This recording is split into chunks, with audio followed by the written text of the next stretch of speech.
Spartans! What is your profession?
This is Sparta!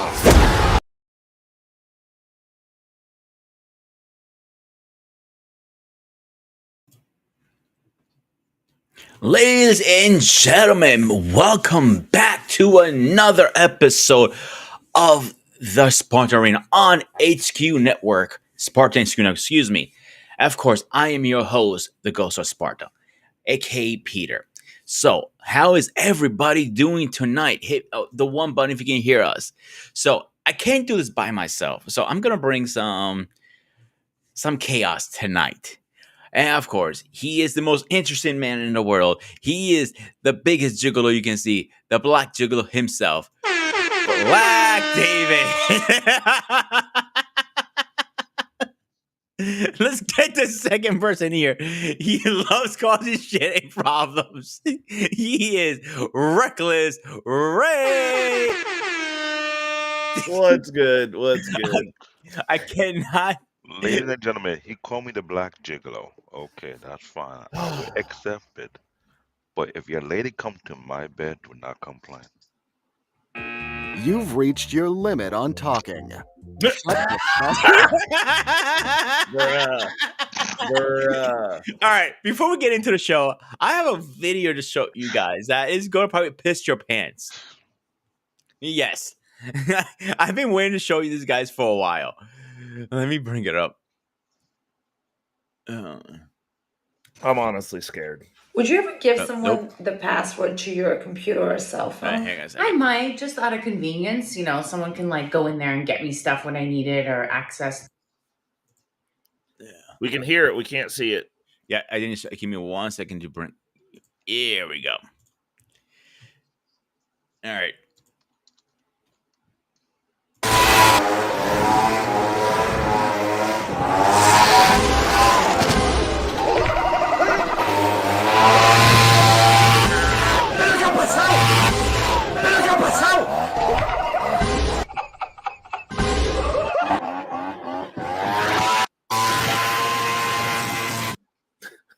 Any comments, guys?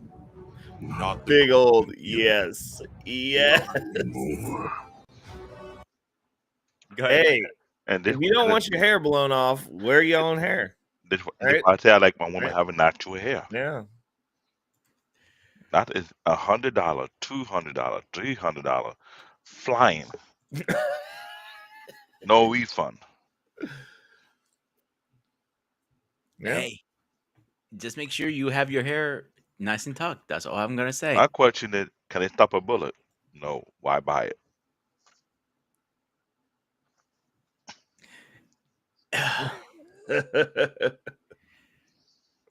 So, okay, so the topic tonight is going to be passwords and privacy. Mhm. A debate: should you share your passwords with your spouses?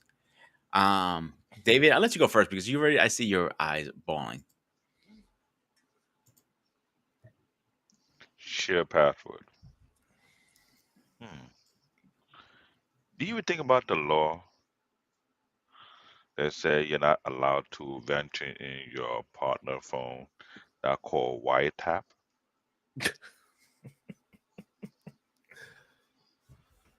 Just know the moment you touch my phone, you just see a lawyer right behind your back, like, evidence A. I'm like, thank you. Lawsuit. Yeah, that bird.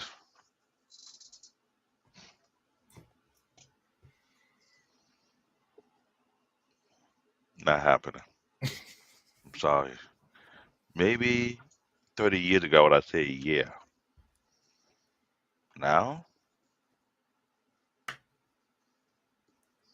you got a death wish? Not happening. I honestly don't. I don't see the big deal with it. Like if you're not doing anything, it doesn't matter. The where I take issue is if somebody actually exercised and checked, because then that's also a problem. Like if you're like I'm willing to give if I'm in a committed relationship ever again, which probably won't likely be happening until I move out of the States, but I'd be willing to do that. The but like if you were going through my phone, I would probably still at that point break up with you anyway. So like all roads are leading to Rome here. Like I'm like, because I'm never gonna go through your phone. Like I'm not gonna do it. Like if I gotta do that, that means that I think that you're the last piece of pussy on the planet and the best one that I can get, which is just never gonna fucking happen. So for me, it would be lowering myself to go through your phone. And I would also find it insulting if you felt the need to go through my phone because like I really don't get down like that. So I mean, it's a conflict of interest. I mean, I understand like you might need to get into somebody's phone, whatever. But as far as needing to, I don't know about the need. I'd be fine doing it, but like if again, it's the exercising of it, like, yo, let me go through your phone. And it's like, well, this sounds like the end of the relationship. Like, go ahead. And then when you find nothing, I'm still breaking up with you. Because obviously you don't trust me. And if I have to go through your phone, then obviously I don't trust you. Like, both of those are indicators of ending the relationship, in my opinion. If you value yourself and have any mediocre of self-respect. We'll leave it at that.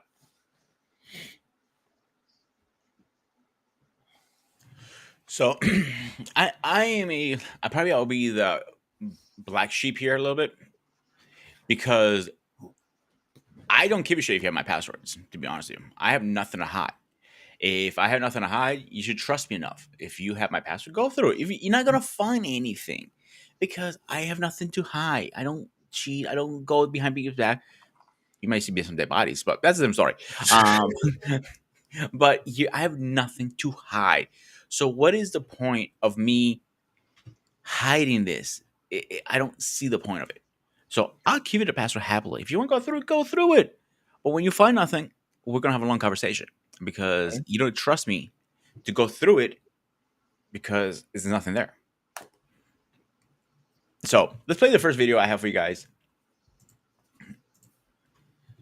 Let's go back here. And let's knock off the topic after that. Would you ever give someone the password to your computer or cell phone? I might, just out of convenience. Someone can like go in there and get me stuff when I need it, or access things, or I don't know, answer mail for me, like do things. I mean, I value my privacy so much.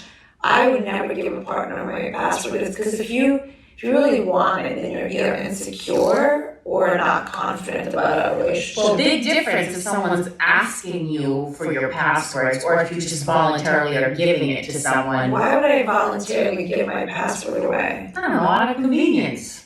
For what? What kind of convenience? Pay my bills, answer some emails for me, go in and find stuff if I'm not home and I need something. So basically, your partner's just like.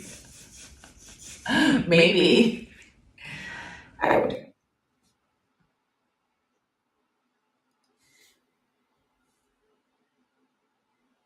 All right, guys, who want to take this one first?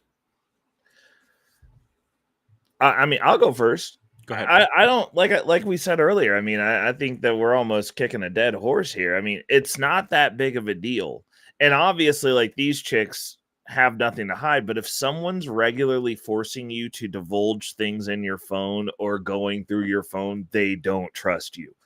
If you are with somebody that you don't trust or you got to worry about, then like that's not your chick. That's now our chick, bro. Like you're a communist. Listen here, comrade. We are sharing that most likely because like if you're that worried about it, where you got to go through phones and stuff, you ain't got that locked down. Like it's just what it is. And it's the same vice versa. Like if a chick's going through your phone, she does not trust you. There is no trust there. You cannot have relationship. Like that's a very bad precedence to be on. I look at that like if they're actually going through your phone, the same way I look at people who have couples Facebooks. It's the most pathetic thing ever. It's like, okay, so which one of you cheated? Like let's go ahead and talk about the elephant in the room. It just doesn't make sense like to have somebody over your shoulder like that. Do you have a significant other? Do you have a wife, a husband, or do you have a mom that needs to go through your phone to make sure you're not beaten off to page 17 on Pornhub? Like, what is it? Do you have a man or do you have a warden that's got to like make sure that you're locked down because he's a high value man and he's the alpha and he's so alpha that he's got to check your phone because he ain't hitting it right? Let's talk about it. David?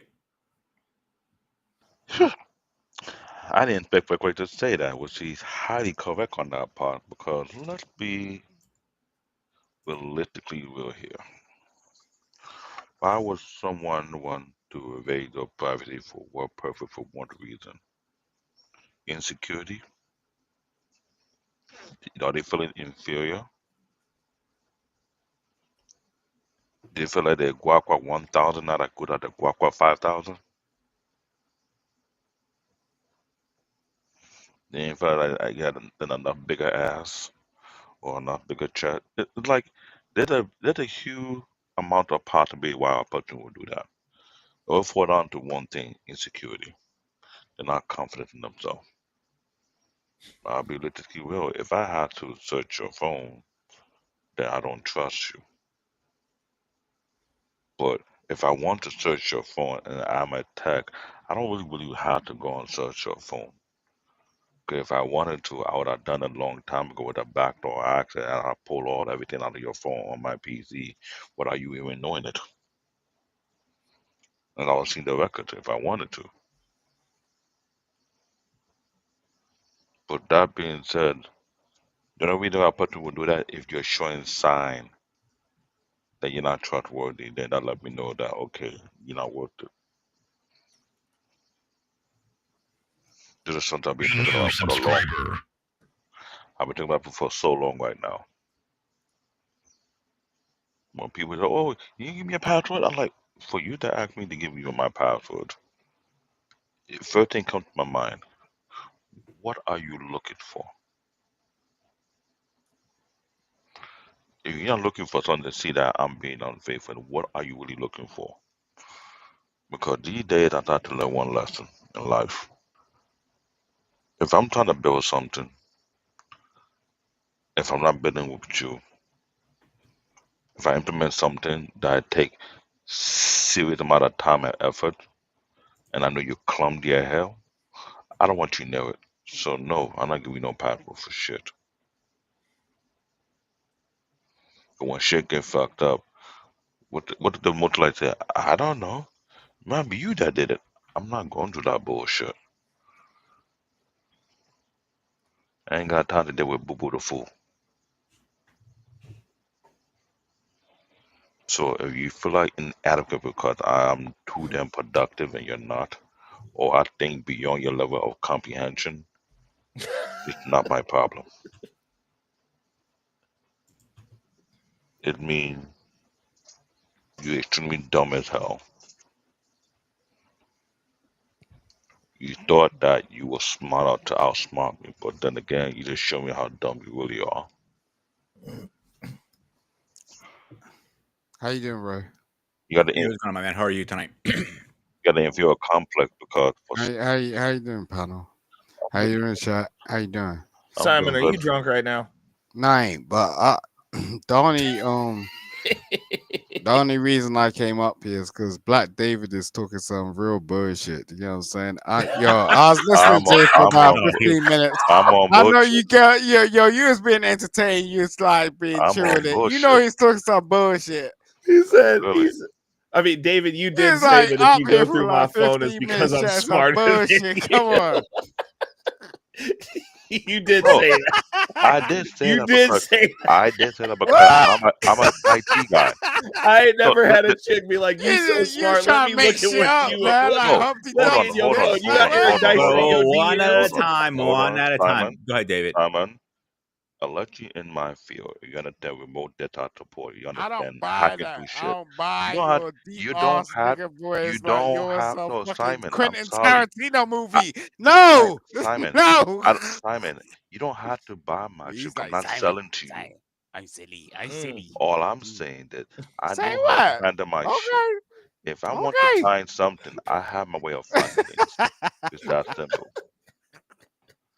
My thing Why is, is Simon say okay like he's don't scraping have his to neck share right What now? is this dude That's talking all. about, bro? When is the last time you done shopping? It's not my fault that Oh, I'm when from a was the last time no you done no. shopping? Let me When put it was the this. Let me last put time it you this. went to the Let me supermarket be and blunt bought right some here. food? I have been around this block too many times. Okay. When we have dumb I rocks, ain't talking think about that's the smart block. enough to I'm do talking what I'm about going talking to the about. supermarket, bro. So when I Simon's say on shit, what I demon talk time The about, tonight. then supermarket. no, you could be on demon time. I'm on demon beast time. How about that? The fuck? I've been Jesus. unleashed a long while ago, so I'm let Oh, it come. okay.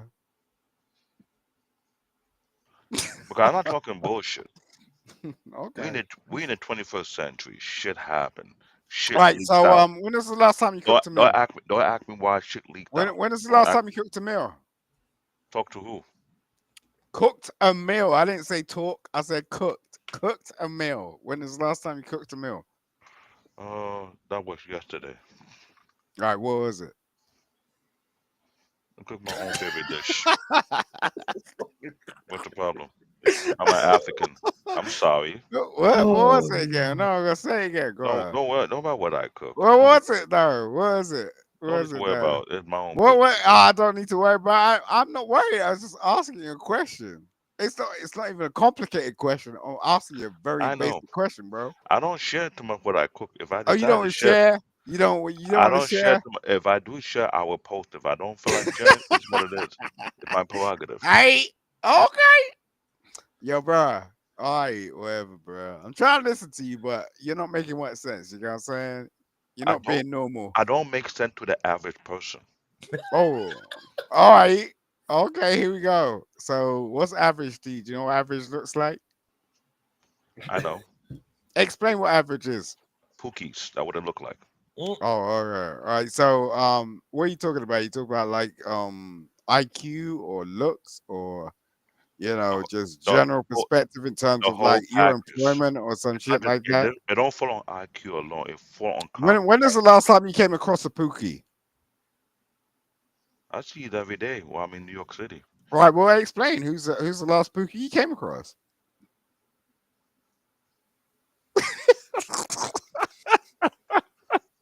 Go to Sparta. This dude. But you know where I actually live at? You just see Okay, Pookie in a let's movie, get it back on. bro. Hold on, let's get it back on topic, guys. Okay. Simon, do I'm you sorry. give I'm out sorry. your I'm sorry. phone I'm sorry. password to girls that you date? Yep. You what? You for Yeah. real? Oh, Yeah. okay. I do that just on purpose because I switch my phones every 2 months. So Oh, so so you giving them a tip password, Simon? That's No, ruthless, seriously, bro. You're seriously. diabolical. Like, do you guys feel comfortable giving your password? I don't have a problem. I give them out all the time. I'm like, don't ask me for it, but I'll give it to you when I'm ready. So exactly. if you have my password, you're free to go through it. I have nothing to hide. Mm-hmm. Here's my thing. Due to my nature of my job, I don't feel comfortable because when shit get fucked up, the first thing to say, I didn't do this, I didn't do that. I'm gonna check the inventory. I go check the system. I go check the timestamp. And I see somebody did X, Y, Z. What we doing on my phone at this time of the night when my phone's on the That's charger? different. If you're sleeping, if you guys supposed to be sleeping and she gets up in the middle of the night going through your phone, that's a whole different story. That's definitely a violation of privacy. Because people in my field, when you ain't dealing with IT, some people do a lot of work on their phone, and no one supposed to be Agree? mentoring that phone. When shit hit the fan, if I had to lose my job, you're gonna lose your head, Johnny Cage style. Now, David, let me ask you a question. Isn't some IT jobs 24/7? Sometimes you have to get up in the middle of the So, night. I did one for a big fashion corporation whereby I got called several times, 1 o'clock in the morning, 2 o'clock in the morning. Or I gotta go somewhere in 55th Street. I gotta go somewhere in 72th Street. I gotta go to where so you know how annoying that shit is that you gotta get up, take your laptop, get on the damn subway, go over there, meet the person, walk into the building, get to the closet, log your laptop to the server and see what the hell is going on and let them do their magic, see whatever thing can fix. After that done, go home, but make sure you document everything you need to document and make sure you send your supervisor what you have done. If you want to come back that same day, based on what time I get home, I gotta get like what 3 4 hours sleep and come back to work and show you my report, what would happen, what went down, all that. Like, come on, You sound like that sounds stressful. you have no freaking idea how that shit is. Work for a It big can be very stressful corporation. job. I didn't say I did. I'm just saying it sounds like you sound like it. It sounds stressful to It you. is no when you work at a big corporation and you want the tech support people, not the regular tech support, this level 2, level 3. And every now and then, people have to do rotation. And when it's your turn to be coupled, pop up in the middle of the night and you work for a big corporate that have multiple locations throughout Manhattan, the worst thing to do is go to 3 locations in the middle of the night. And I told them, I'm not coming in. I'm not coming today. I'll come in tomorrow. I'm tired. No, So you like, laughing. You yeah, I'm laughing. laughing because like Reckless know you what I'm know, talking about. Because he come across people like that. no, I'm just saying like I'm not saying anything like bad. I'm just saying like if it ain't for you, then maybe you need to step out and do something different, okay? Because No, you no. sound It's stressed, no. bro. It's a job that people work that after get paid. It's It's a not a real good job. people job. It's you. You're doing it, No, let me put and it like you're this. explaining it. No, what You're I explain. explaining No, it to what I us. explain. What I You explain it in the you're topic saying it to thing. us. You're going, oh, I'm stressed. No, what I I don't know how explain to it do this. according to It's the like topic. okay, whatever. Do you know what I'm saying? It's According to the like topic, password and privacy. Was me yeah, you're if my correct. phone You're when my totally on phone is topic. configured to a certain way, and I don't want to tamper with that phone because it go back and forth with my work latest job. Because sometimes I have two phones, one for me and one for work, and they'll think it's the pimp phone, but not with the work phone. If shit goes wrong, Yeah, that's but you my job. sound stressed. It's like why don't you do something else? Like what? Clean. Nigga, please, who would turn down a 6-figure job Go and for clean something else? toilets or some shit. Like if you're like Yeah, if you're I'll not in pay you to control of clean. your You know what? own life, like do I should something pay you to else. clean my toilet. That'd be the best thing for you. I'll pay you $10 an Hey, hour. How just about that? my look, you look, ain't no big deal. Like it takes 3 hours, like in the morning. Like every educational system, every Dude, like dude, institution, you can just go around there dude. and clean toilets. You want to be This on is the internet this talking is some why bullshit I about how say like you what don't even I know how to do talking your own about is job. not for What? the average Sammy, what do person. you do for a living? Because we know David is a IT. I'm a chef. Reckless owns his business. What do you do? I'm a lawyer. Lawyer. So your job is not stressful? No. Bro, I know one job that Simon did that was super stressful. You want to talk about it, Simon? Yeah, let's go. Okay, let's talk about that time that you got split roasted in the war in the trenches. Okay. Okay, that's stressful on Yeah, both but ends. that was when I was a teenager. That's a stressful job. So you're Yeah, telling me that like you that's had when to I was a go to teenager, sleep though. after that and that you went home and was just fine? No, I'm still in pain. I still feel it Oh right damn, he said now. he's But still in. I'd admit it. I'd Oh admit it. god damn. I'm not gonna act like I don't. Look, let's Like not talk about it then. I ain't trying I'm to serious. resurface the Like I'm trauma that All serious. right. hasn't Like gone Before we get off away topic too yet. much, hang on a second, guys. Let's clear something in the air really fast, and we'll go back on topic. Is I don't believe it's such a thing as not a stressful job. Every job has their own stressful Yeah. limits and everything. My job is very stressful because I work with the elderly. So if the food's not prepared correctly, somebody can fucking die. And guess who's going down for homicide? The chefs. So yeah. That's true.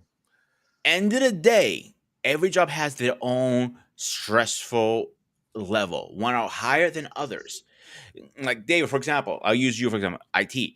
You probably had some very stressful jobs that are 6 figures, and some of them are probably 10-figure jobs. They're not stressful. You're like kicking back. No chef is gonna allow people to down their watch, man, bro. Like at Dude, the the end of ones the that day, be when you're selling them speaking fish like where this, if you don't nah, cut it right, you get listen, poisoned and bro, die. Those chefs are under stress. no, you can't do Yes, that. they are. That's not. Yes, they Why are. you trying to like? It's a admit- thing. It's why an you trying to actual admit thing, this Simon. That's a message to real people? thing. No. This dude is turning around like, yo. Bro, So I if you're worked giving in people a premise like that, but- that's terrible. But Simon, I worked in service industry for a decade, bro. Nobody was back there just singing happily. Like the motherfuckers hate their jobs. That's most a of the long time. time ago, though. Like, let's get It's to still listen. Cooking 2025. eggs is a very stressful job. Don't if you ever never been in the kitchen, you have no fucking room to talk. Also I'll tell you true. right now. It's If hot you- back Yo, I'm there. a qualified ain't got chef. a You don't face, even stand know on me. your ass. Everyone's I don't- stinking. I'm a Everyone's qualified stinking. chef. The waitresses come back there and think you're homeless. You get no respect. Bro, your No, dick you sweat. didn't handle that. Bro, That's your Simon, problem. when you was in the desert, your dick was sweating. No. You didn't like You're it. doing it wrong. You're doing it wrong. And this is the problem with most people. They want to like deflect and like make it The out. only person who's Well, deflecting is you. anyone We were else's talking problem about but yours. sharing passwords, chose and to now we're do it. talking about you getting split roasted in the You desert did- with a sweaty dick. Did that person? You did just- the waitress you were choose to deflecting. do it? Nah, you employed that waitress. The waitress didn't choose to do it. I did not. You did it. It's because you said no one's job was stressful. No one's job is stressful. How come when Obama first got into office, it was all black. When he left, it was all white. Bro, You if know I no love you, one's David. stressful, I how come the mailman I'm was popping ring people roll off for this a straight motherfucker and decade? make you the most positive person on this panel. Let these dudes talk. Cause they're dipping them shits in them shits. You know what I'm saying? Let's go. Simon just don't like you. I really don't care. Quit being mean to David, Simon. I like Let's this get back nigga. on topic. He's Black always like he's in machines. hospitality. All right. Shit like that. All right, let's get back on topic. I'm gonna play the next video and let's get back on topic because we're not gonna be roasting each other's jobs bullshit. Passwords and privacy, like your mother. Excuse me? Was that a girl in the background, David? I thought you was about to play the video. What are you doing with girls at your house? Go ahead. Go That's my ahead. daughter. Go Oh, ahead. never mind then. Go ahead. Go on.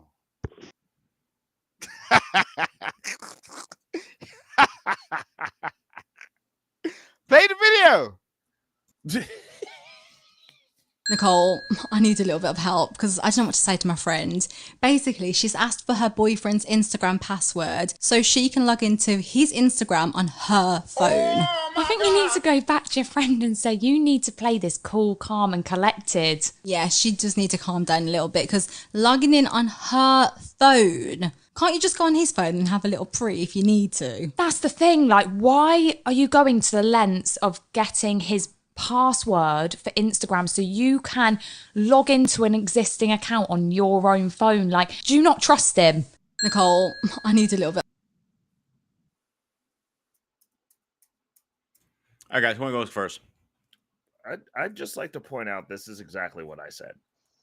These people, if you need someone's password, you don't trust them. I will give Travel one point tonight that she made. That's a solid point. If you're married, That's you rare. might need your spouse's password because, like, you might need to get into that phone. Or if you're living with your girlfriend and you might is sharing bank accounts, paying the rent together, or whatever the case. It could be a lot of reasons why you need to get through the phone.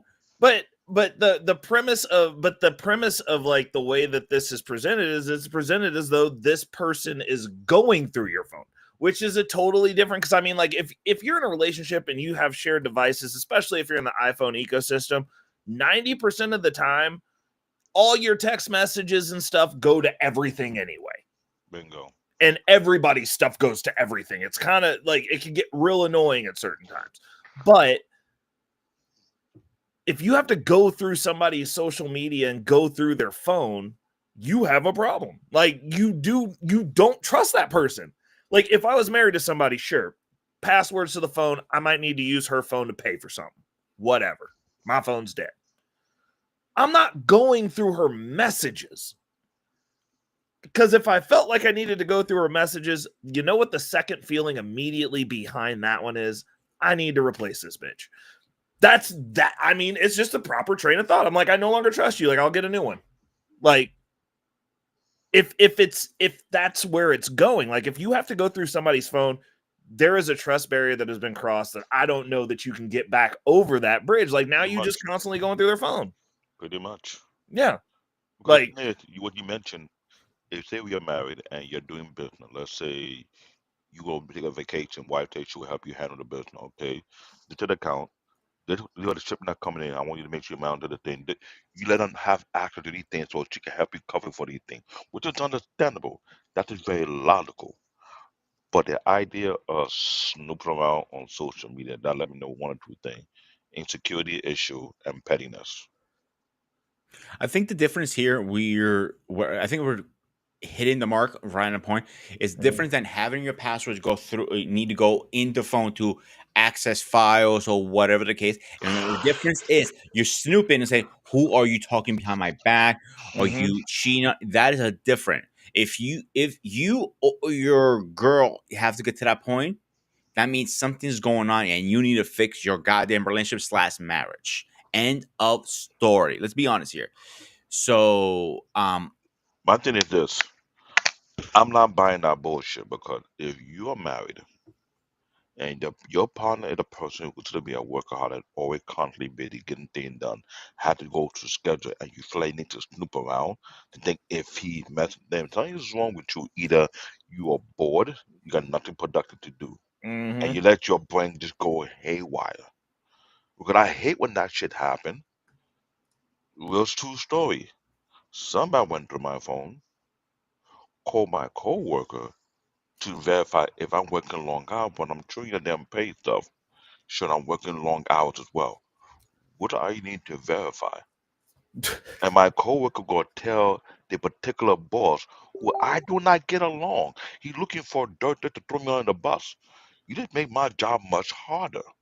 Mhm. For what purpose? I'm sorry. My logic don't do well with the average person who got nothing better to do. Just to twiddle the thumb and be stupid as fuck.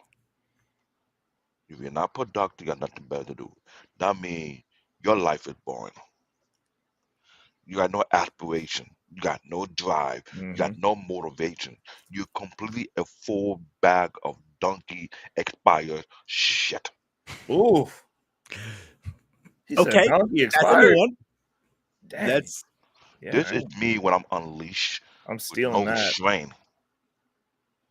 Because unlike the broke, drunk cockcord who came from over the sea talking that bullshit to me, I'll give you a bunch of Hannity with some pill in it to knock you out so you can just leave me the fuck alone.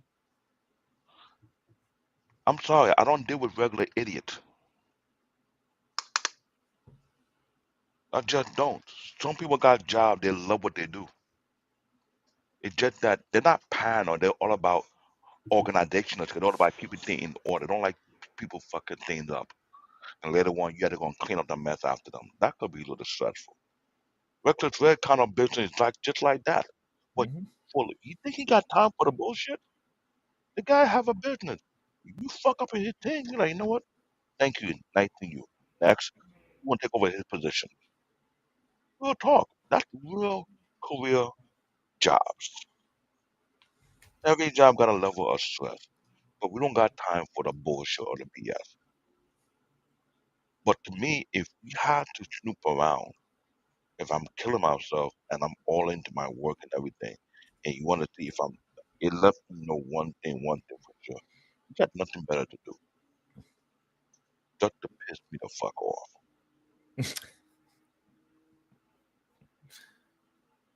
That means I made a mistake of dealing with you. Because Imagine people who are so into their job, they want to come on just, who is she? Who's what? Who you? And you look at the method that you're talking to a client about something, and she asking who is she. What the first thing that come to your mind? Is it a bitch slapper or kick her out of the house? Which one? Because if you're a business-minded person, right?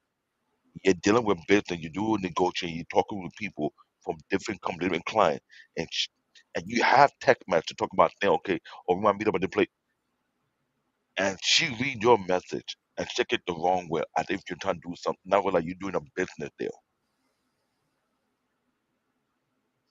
Let me make it super clear. You don't want to fuck up a person's bag by snooping through their phone. Hmm. You cost them their deal. Worst case scenario, you end up missing. If that bag is too big. If you are a lame ass who got nothing better to do, find a freaking hobby. Being a complete waste of ass and pissing me off. Simple. And I'm sick and tired of numbnuts who think they're smart, but they're not really smart at all. All right, David, hang on 1 second. I want to get this guy in here. Two other guys. So, ladies and gentlemen, please rise for the president.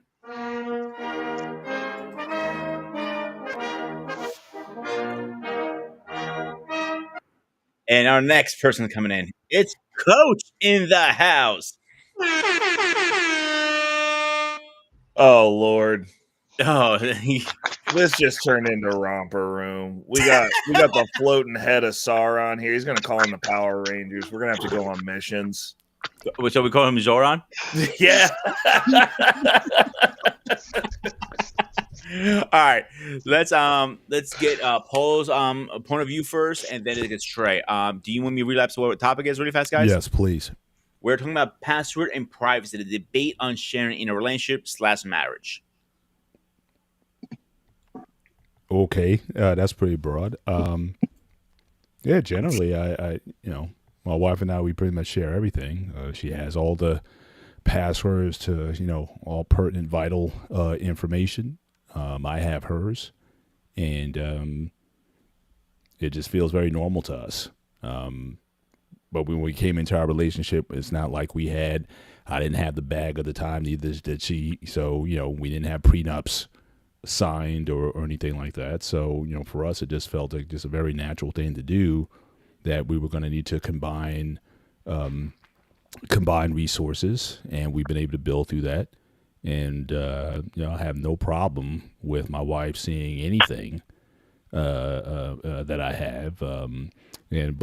But it's interesting because my wife, she's not really like a very intrusive person like that.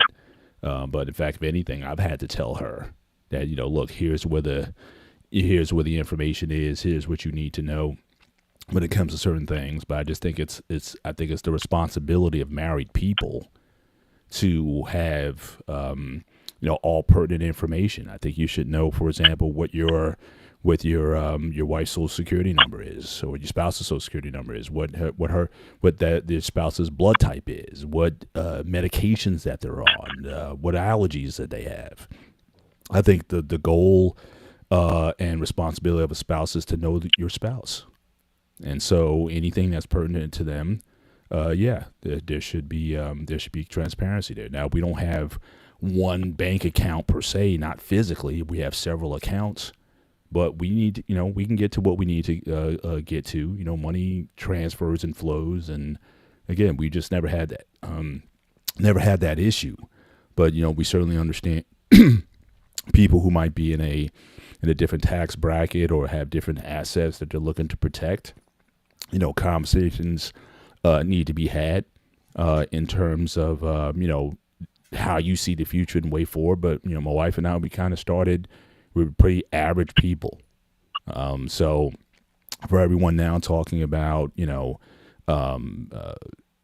coming into assets and things like that, again, that's just a conversation we never had. So it just hasn't affected us. But it really gets down to the quality of your relationship. I can't see people, if you truly trust one another why you would want to withhold information unless there, you give me a valid reason for it. But I think there's different types of relationships and circumstances that everyone has to consider. But the important thing is the conversation and the expectations that you have in that relationship going forward, and people being on code when it comes to once those things are discussed and agreed to, that you stick to them unless such circumstances change where you feel that you must change those things. But again, that's all about conversation. So I think that's kind of generally where I stand on it, and I have total confidence and trust in my wife, and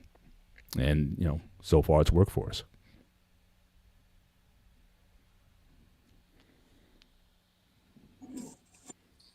Oh, okay. It's like that. I mean, listen, everything Brother Bennett said, man, I agree 100% in that.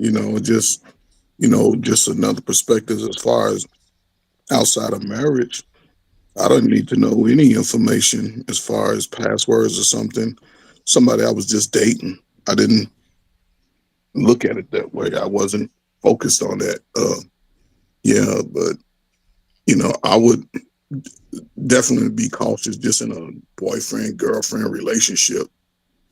It's certain things that you share, certain things you don't. A lot of people live together. I wouldn't recommend living with a woman either, because then you may find out some things that you don't like, you know, just based on the secrecy of the relationship. But yeah, if you marry, man, everything's 100, 100. I was just talking to my wife a couple of weeks ago about going through and putting our pertinent information on somewhat of a jump drive. I was reading up on, insurance and life insurance and documents for the home, the dog, the cat, everything. Just have it already sort of in a mobile, you know, just device, something that we can move quickly and be on our way. So yeah, when it comes to marriage, you can't go into like secrets. My wife, she lets me know when she leaves the house. We use an app where I can track her movements in the vehicle, everything. If something happened to me, then she has access to everything.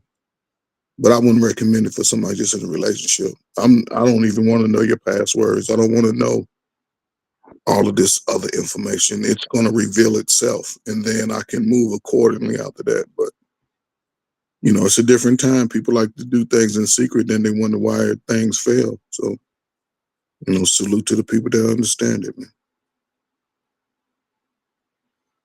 I would say this real quickly. In the example of Anton Dane, if I'm a married man and my wife worked for me, she will have access to everything that I have access to. That means she helped me schedule my flight. She scheduled my appointment. She keep a track of things for me. Because just how Anton broke it down several times before, his wife helped him nag more back than you can imagine. So if she scheduled things for me, I tell her, honey, what the schedule for? Okay, you know what? Remind me, put it on my notification so I can remember when I'm on my way. So she will have access to it because she's working for me and she's bringing more bags in. I won't have nothing to worry about. That is a completely different dynamic compared to the nonsense that people are talking about. Oh, let me have you something. No. If I'm too damn busy, if I'm running a business, she's my press secretary. Whatever business thing need to put on the social media, she take control. I don't have to deal with that social media anymore because it's out of my hand. I could give two shit about it if I'm running a business together. That's how it's supposed to look. Not the tick for tack nonsense that people are comparing with a working class couple who are working together, doing things together, schedule things together, making sure they don't miss a schedule. Oh yeah, I forgot. That's a different dynamic. I'm not operate with the I just keep track who you talking to bullshit. That is for the ghetto folks, the average or below average folks. Because they got nothing better, they got nothing progressive to do. That's what I'm pointing at. Because sometimes when people talk about, oh, you give me a pass, I'm like, what are you talking about? Mr. Bennett's a good example. Anton Dent's a good example. Those kind of people, they don't do what you guys do, being petty and stupid.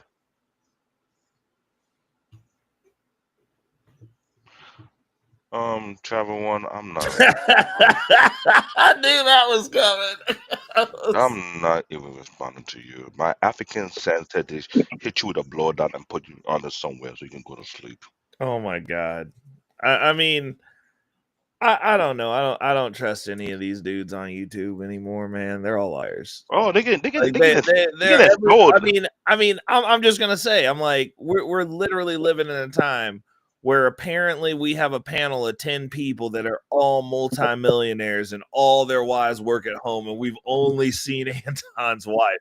Paul, I know you actually have a wife, but we've only seen Anton's wife, and everyone's a millionaire, which is statistically impossible. Also, we have knowing actual millionaires.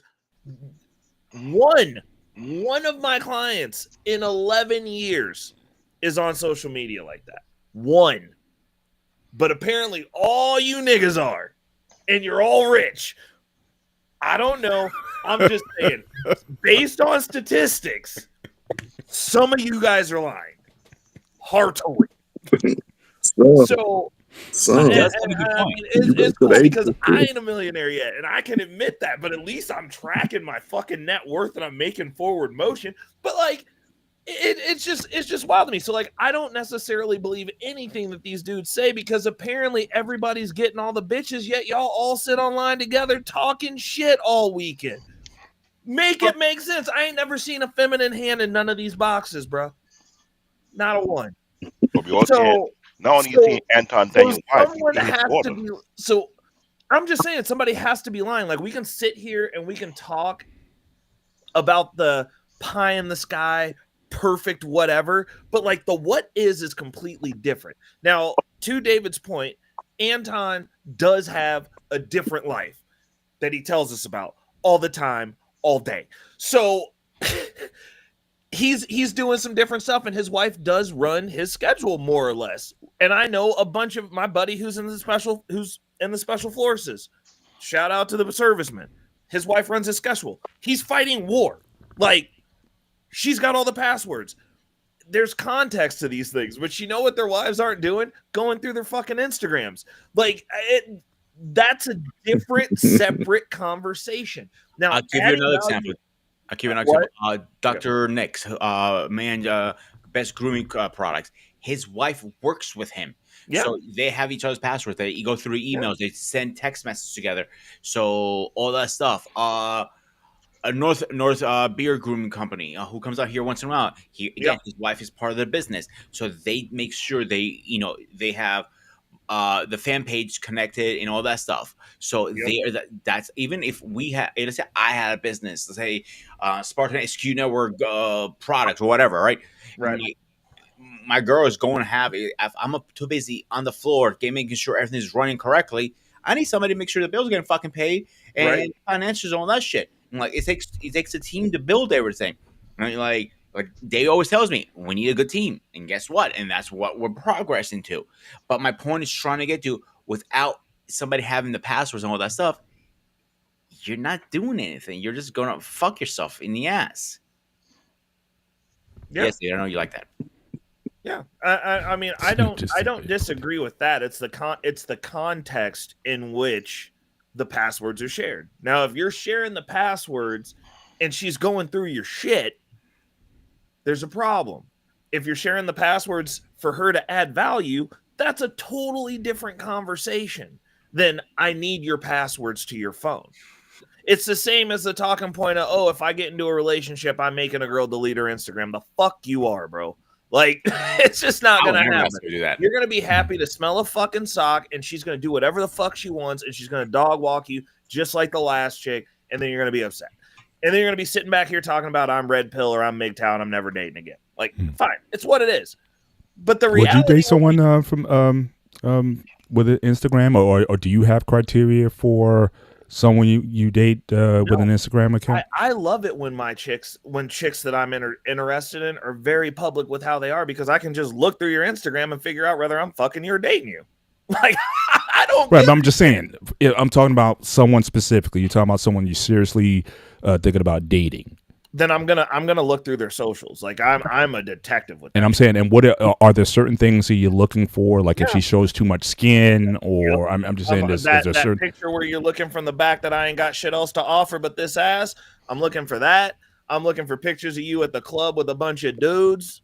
I'm looking for them VIP pictures. Okay. I'm looking for pictures of you on a yacht that you can't afford to be on. I want to know if you in intercontinental waters. Like I'm looking at all that stuff because you'll get it. The thing is, the more open these women are, the better, because you can figure out what you're signing up for. Mm-hmm. You're going to see what her lifestyle expectations are, how she's been treated previously. Hopefully, if you're lucky, you're going to get to see some of the past dudes that have been fucking her. Like, you're going to get all the context clues that you need to know whether you're just going to be an in and out and we're going to just kind of ride this till the wheels fall off and have fun, or if this is somebody that I would actually want to spend time with because there's something more to her than that ass that she keeps putting up in the fucking mirror in her dirty ass bathroom on that mirror that she won't fucking clean. Okay? Like, Right. I have a question. Yeah. I have a question. Based off everything that you said and things that you recognize, you don't think most guys already know that they're trying to get with? No, not at all. Not at all. I think they do.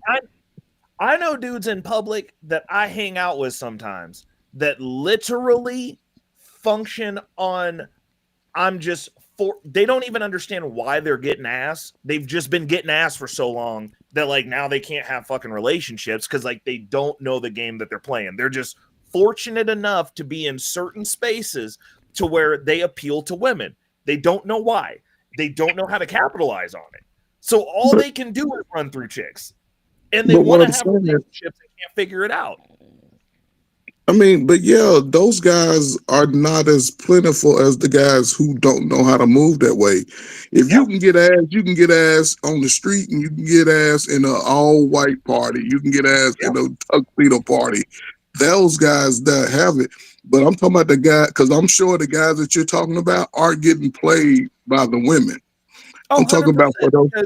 But what I'm saying, I'm talking about those guys who intentionally do this with the women that they know is going to play them, and then 9 times out of 10 on the back end, after they realize they got played, now they complain and cry about it because guys see those red flags when it comes to those women. Well, it's because those women are still desirable. It just depends on how you're functioning. Like anybody can look at a nice piece of ass and be like, "Yo, that's what I want. This girl looks hot. The hot girl at the club that all the guys want." You're like, "I want to take her home." It's always a level of competition. The difference is, as you grow into manhood, once you understand what your purpose is here on this planet, then you can start sorting through that and be like, "Yo, I've had 10 of these. I've had 15 of these. You are a dime a dozen. Every single woman that talks to me brings the exact same shit you do. What's your standout? Are you a nice person? Is this somebody that I want to raise my kids?" Those are conversations that dudes are just not having, especially if you're picking up in your dating pool as the fucking club. And don't act like you're looking for a wife if you're going to bars. Wives don't exist there. They don't. Those are chicks you take home. The places that you're meeting these women and looking for these women, that is the first red flag. You thought you were meeting your wife at 3 a.m. when you were blitzed off your ass and just taking something home to poke on? Really? He knew he wasn't meeting exactly. His wife. These guys know. Yeah. They just but they don't because that's like I think you're talking about two different types of guys. Ferg, Guys know exactly what type of women they dealing with. Like you just said, the locations where they going to meet them. You know how many fucked up relationships I went through before I figured that out, bro? Like I just thought these were. I thought. Listen, dudes legitimately just think bitches are bitches, bro. Like there is no. Oh, I know this type of girl. Like I understand. Like if you grew up in the church, but like if you just been out here wilding in these streets, bro. If that's all you experience, then that's all you experience. So like that's reality for you. It's kind of like when these chicks be dating bums and then they run into a reckless rate of arrow and don't know how to fucking act. Like you date bums. But that's reckless. So let me ask you this, right? Did you from like I'll just go always go to 21, from 21 to the age that you are now, was there ever a time where you didn't have that mindset where you was trying to talk to a certain woman and she sort of gave you pushback? What do you mean pushback? Meaning where you always just because you have the confidence now Oh when it comes to the women. Have no, you dude. always I was a late bloomer, dog. I didn't get my first okay? piece of ass till fucking junior year, going into senior year, and then I didn't put 2 and 2 together until I was That's not about a 24. bad thing. That's a late bloomer, junior, Oh, That's senior not year. a bad thing. bro, everybody else is You getting acting ass that was on a bad bro. thing. That's a late bloomer, bro. Yeah, bro. Yeah, Man, Yeah, times have changed, man. with dude, Things have times changed, yeah, bro. Oh that, my that, god. that was Hang good. on, guys, because you think that's not early in your eyes from your generation, but most kids are losing when they're 12 years old now these Bruh. days. Getting teacher like bro, like I was the last generation where all the teachers were old and dying. So like we didn't have nothing to look at. Like we was playing hide and go seek, hide and go get it. We was trying to do anything we could to touch a booby, bro. Like I've been on it since I was 10. Trying real hard. Look, we played house and 10, so I mean, Yeah, I'm not saying we weren't there, but I'm just, I didn't know still a lot of guys different. 12, Dudes 13 was out back in here the day. stealing the deal though, Bennett. They was close. Yeah, You see these Man. 12 years old walking yeah. down the street, they think they're like this, I don't know what you want to call it, and they're losing virginity at 12 years old, 13 years old. That's not okay. You're supposed to be a kid. Yeah. Most boys are not. Most boys are not living that type of lifestyle even Not today. now. Most boys Not now. right. I'm serious. I mean, I don't remember. I would say ninth grade, 10th Mhm. grade, guys started to really engage early. High Yeah. school. So if you made it from freshman year to senior year, even if the senior year was your first time, you was good. You was on a good pace. What I'm saying is in reference to this mindset of, now, I when I listen to guys, of a certain age, I hear the story. Even in their stories, I hear I wasn't popular like that. Then I thought I had somebody. I got my heart broke, and I woke up, and now it's like I ain't going back to that place. So I'm just gonna treat women a certain way. So the I could be out, but no, you're not 100% off. But the deal is a lot of those same dudes with that mentality that they Open the fridge. think after a certain point, oh, Don't I'll sip it. treat a chick that I'm trying to marry differently. And so like the thing Only that, Johnny Cage you? makes me different is I Nigga treat be jumpy. every woman that I boy. interact with like I'm gonna marry her. mhm. Period. Because like I don't want to be Yeah, off practice. So like if I run into the person who I'm gonna marry, I'm gonna be already ready because I'm like I treat everybody like this. Period. And the thing is that actually makes chicks hate you because like the ones that I'm not gonna marry, they're like you get the full treatment, you get shown how to be treated with respect and not just dogged out here in these streets. But I'm like I'll never date you. Like it's just not gonna happen. So I mean it's one of the things that I always find myself looking at, especially when it's like, because like I don't like breaking up with girls, but like when I have to, a lot of the times it comes down to women do that too. Oh, I never cared about anybody until I got with you. Well, you spent your entire life training yourself to fuck up things with the person that you were actually supposed to be with. Congratulations. You played yourself. Because like you're not going to change overnight. Like you're not gonna you don't just show up like that. How you present yourself and how you carry yourself and how you interact with people, including people that can't do shit for you that you're not gonna keep around. Like you shouldn't be out here just doing damage to just fucking do it. You can bust a chick down and still treat her with some dignity and fucking respect, so that way she doesn't feel like a complete piece of shit for fucking you. Like that's not something that should be unfucking heard of. Like you shouldn't be out here just wanting to be a brolic asshole. That's not a good way to live life. Like it actually makes you a piece of shit. And all those bodies and all that damage that you've done up to the point to get into the person that you want to be with, you're fucking yourself up because now you have a set standard of how you fucking act, which is like a dick. because you're a piece of shit now. And you've trained yourself to be this way by all the stuff that you did prior to getting the thing that you wanted, and you won't know how to keep it. And you're going to fucking hurt yourself long term. And that goes both ways. It happens for men and women, because I see them both out here acting stupid. It's just like, you put yourself into a position where you no longer qualify for me. I'll still treat you right. I'll still hit it. I'm never going to date or marry you. I just won't take you seriously. Like, let's get back on topic. I have a question really fast. Now, if you're sharing your password, do you guys feel that's a red flag or trust? Sharing your what? Passwords with your girlfriend, wife, whatever you have. Is it a red flag? No, I'd say you can't say that though. Yeah. You say girlfriend, wife. You can't. Those don't even belong in the same sentence. Yep. Yeah, Okay, they only entertain. If you're talking One wife, and then the other. someone Let's do who one and I've, then the other. if you say wife, someone I pledge my life to, you know, then yeah, there's going to be widespread sharing of sensitive personal information on across the board. But a girlfriend is no. You earn levels. Trust is earned, and you earn that at every step of the way until it gets to a point where I decide that I want to marry you or not.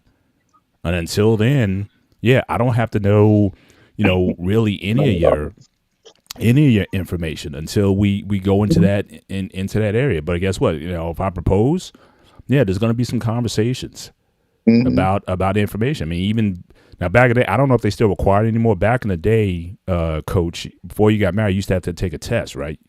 You used to have to go take a blood test, make sure if you had syphilis or something before you got married, before they would issue the marriage license, you had to go see a doctor first and stuff like that. So, I mean, there were certain things that you were going to find out health-wise. But again, that's also the time I should know about anything that's going on with you health-wise. If you have some disease or illness or something that you're taking medications for, yeah, I mean, I just don't think there should be really anything. Family history. If you got some wild stuff that I'm going to the family function and I'm going to be seeing some stuff, and if it hasn't been broken down to me yet, yeah, I need to know that. My wife, I remember specifically, she made her mom, because her mom's very prideful, and she always tried to kind of paint this picture of Camelot, with the family and everything, but it wasn't. And my wife, she was like, while we were dating, we got serious, she made her mom sit down and break down what the family structure was. She wasn't with the dad, even though the dad showed up at all of the family functions, but they weren't together. And the reasons why they split, I mean, so she's like, look, I'm thinking about spending the rest of my life with this man. And so I think he needs to know some things. I need to be more transparent about my life and my current situation before I'm married. She took that initiative on. So to me, it goes with the sharing of, like I said, passwords and information. Now, again, my wife would never ask me, well, she's never asked me as of yet for my Facebook passwords or whatever. But again, we're Facebook friends. So anything I post, in fact, I tag her on every post, because one thing that with me, I have very few women followers. I just don't like following a bunch of women on any of my social media, quite frankly. But I do have some. I'm not saying I don't have any, but most of the women are in her friendship circle. So I tag her, especially if it's like me and her doing something together, like when we went on the vacation and whatnot, so she has like all these female friends and whatnot. I have most of the females in my group, they're relatives, cousins or something like that. So I'll tag her pretty much on every post. So she knows what I'm doing, most of the time. I don't hide that. I think, we're kind of a team in that regard, unless I got something personal I want to post on my own or something that she wouldn't be interested in. So yeah, it just doesn't register. But yeah, but your life, until we get to those kind of conversations, is your life. But I think there is going to come a point in time where you need to share that. And I'm going to judge you based on how much of that you're willing to share, or if your reluctance to share, then that's going to be a red flag to me, that if you don't want to share it. And but yeah, girlfriends, even fiance level, until you walked out, 'cause especially these days, because it used to be, I thought when you proposed to someone, the idea was that you were looking to get married within a year. I don't believe in 5-year fiance. that's no. So you believe in the 90-day fiance? No, well, we got married. I would have got married sooner. I could have went. I just went in my town. I had to go renew my my dog's license on this past MLK Day. So I went there, and there were 2 weddings that were about to commence at the municipal building. This one couple came in. It was a Latino guy and a girl, and you knew they were young. And the witness, she looked like one of them hot Latin aunties. You know, the auntie, she had this red dress on. She was like looking kind of fine and everything. But that was the witness. That, I don't know if that was her mom or auntie or something. That was it. Then another company came in. This was an Asian Indian family, a little bit bigger. It might have been no more than 12 people. Mm-hmm. They got married for $125 because that's how much the wedding certificate was. And one of the township representatives, he was going to officiate the wedding. They were going to go into the boardroom, you know, where they have their council meetings or whatever, and he was just going to marry him just right there. Boom. Mm-hmm. No $10,000, $50,000 wedding or whatever. It's like, boom. No, we getting married, and we're going to do it, and we're going to do, you know, we're going to do this thing. So I see no reason, you know, unless you got doubts or whatever, or you think about the wrong things, you go be engaged for 5 and 10 years. Now, if I say I want to marry you, I could have married my wife. I could have did just like that. I could have went down to the courthouse. I could have went down to the township. Let's get this license. Let's do this thing. But her mom would not allow it. She's like, no, oh no, I can't let my baby not have a wedding. So we David, hang on 1 second before you move on with your thoughts. I just looked up about the blood test for a marriage license. No, you do not require it in most states. Some states do require it. Yeah, but, around my time, there was definitely in fact, I'm pretty sure we had to do it. We had to basically go to our doctors. I think it was like standard syphilis and a couple other things or whatever that they checked for. And so we went to apply for a marriage license. We had to present that documentation. So again, if they took that away, then so be it. But that was back in my time. You had to get those kind of test done, which is probably is not a bad idea if they bring that back today, to be honest with you. But that being said, I'm not going to be engaged to you for 5 years. That's just not. So, you know, you were that perennial. So again, until we walk that aisle, like Ric Flair says, until we walk that aisle, we ain't married yet. And if we're not married yet, then there's going to be certain things, there's certain rooms, there's certain access codes that you're not going to get. You're not going to get the briefcase with the nuclear codes in it. You're not getting that. No matter how much you want to act married until that happens. All right, let me ask this question then, Paul. Where do you draw the line with security and privacy? The bathroom. That's basically it. That's basically it. I'm old school. Like, my wife says she want to be talking to me. Look, I'm in the bathroom. All right. That's about as much privacy that I want. I don't want to be having a conversation with you while I'm on the toilet. No. When I'm to that level, I think that stuff, you need to be theirs. Outside of that, yeah, we're pretty transparent. I mean, but give me my commode time or whatever. That's my time, and I leave it there. I mean, I don't know how else to answer that. All right, let me play the next video, and let's chop it up after that. I think that hiding a password, reserving to give a password could be a small thing that the enemy uses, and just over time there are different compromises that take place in our life. That being one that ultimately lead to the big sin. Like, it's not just big sins just don't happen. It's over time, and I think realizing that, being aware of that, knowing myself, I gotta any opportunity to put myself out there, to be exposed, to be held accountable, I need it. So that's why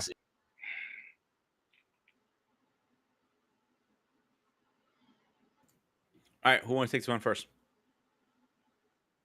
I'll be quick with this. Good boy. He's saying that he can't trust himself. He's a pookie. So in other words, he's not the faithful type of guy. So yeah, just to keep himself in check, he'll give a password to the woman so that he doesn't slip. These for average-minded people who think like pigs in the pig pen, who lack what they call D-discipline or common courtesy, sense of responsibility or accountability, or the other stuff. Because I always ask this question: what section of men are you referring to? I've been saying it for the past 3 to 4 years on the platform, but I realize I'm only talking to a bunch of average-ass monkeys. Now I'm talking like Freezer now. Oh my God! That being said, if you're a low tier man, then yeah, give your password to your girlfriend because you have control of your goddamn self. If you're a high tier man who have a sense of responsibility and accountability, you ain't got time for the bullshit, and you do so unless she work for you, she work for your business, she do your schedule and all the other stuff, she can have it. If not, if she got nothing productive to do and she just want to snoop around, how the fuck no? Girls like travel one, like to get their power and snoop around. Let me see who you talking to, because they got nothing better to do. Keyboard warriors, looking like an elf or a gremlin, whatever it can be, like the movie Critter. That's exactly what it is. Because if you're a very productive individual, unless, like I said, you maintain my schedule, you maintain my appointment, you let me know who drop up there, who drop up what I need to take care of, you can have my password to my phone, whatever. 'Cause I need to make sure I'm not missing anything. If I'm missing something and I hear, oops, we got a problem. What do you mean, oops? Is this something that you need to let me know? Now, let me, well, did you forget a shipment that need to go somewhere to a very important client that you forgot? Don't give me oops because we need it bad. We're not. I'm not bullshit. Then again, as a brother, be careful who you pick, please. Don't pick a gutter rat. You can't train a gutter rat. You just can't. All women are not made the same. Saying that all men are not made the same. So when you talk about all men, which section of men are you referring to? That I'm gonna do. If you cannot comprehend that, then you're an average or below average gutter rat. That's my case. Who wants to go next? What was the question again, man? When we play the video again? Yeah. Okay. Coach. No, don't. You don't have to. I mean, the fact that he used the word enemy is sick to me.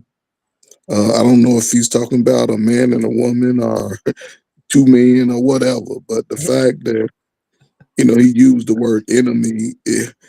Sometimes, when I think about guys 8, 10, 15 years younger than me, I understand the disconnect totally because, if I'm going to invest in a woman, I'm going to ask as many questions that I believe is right to satisfy my curiosity as a man, as um, a son, a coach, a student, because I believe sometimes relationships are just like learning in class.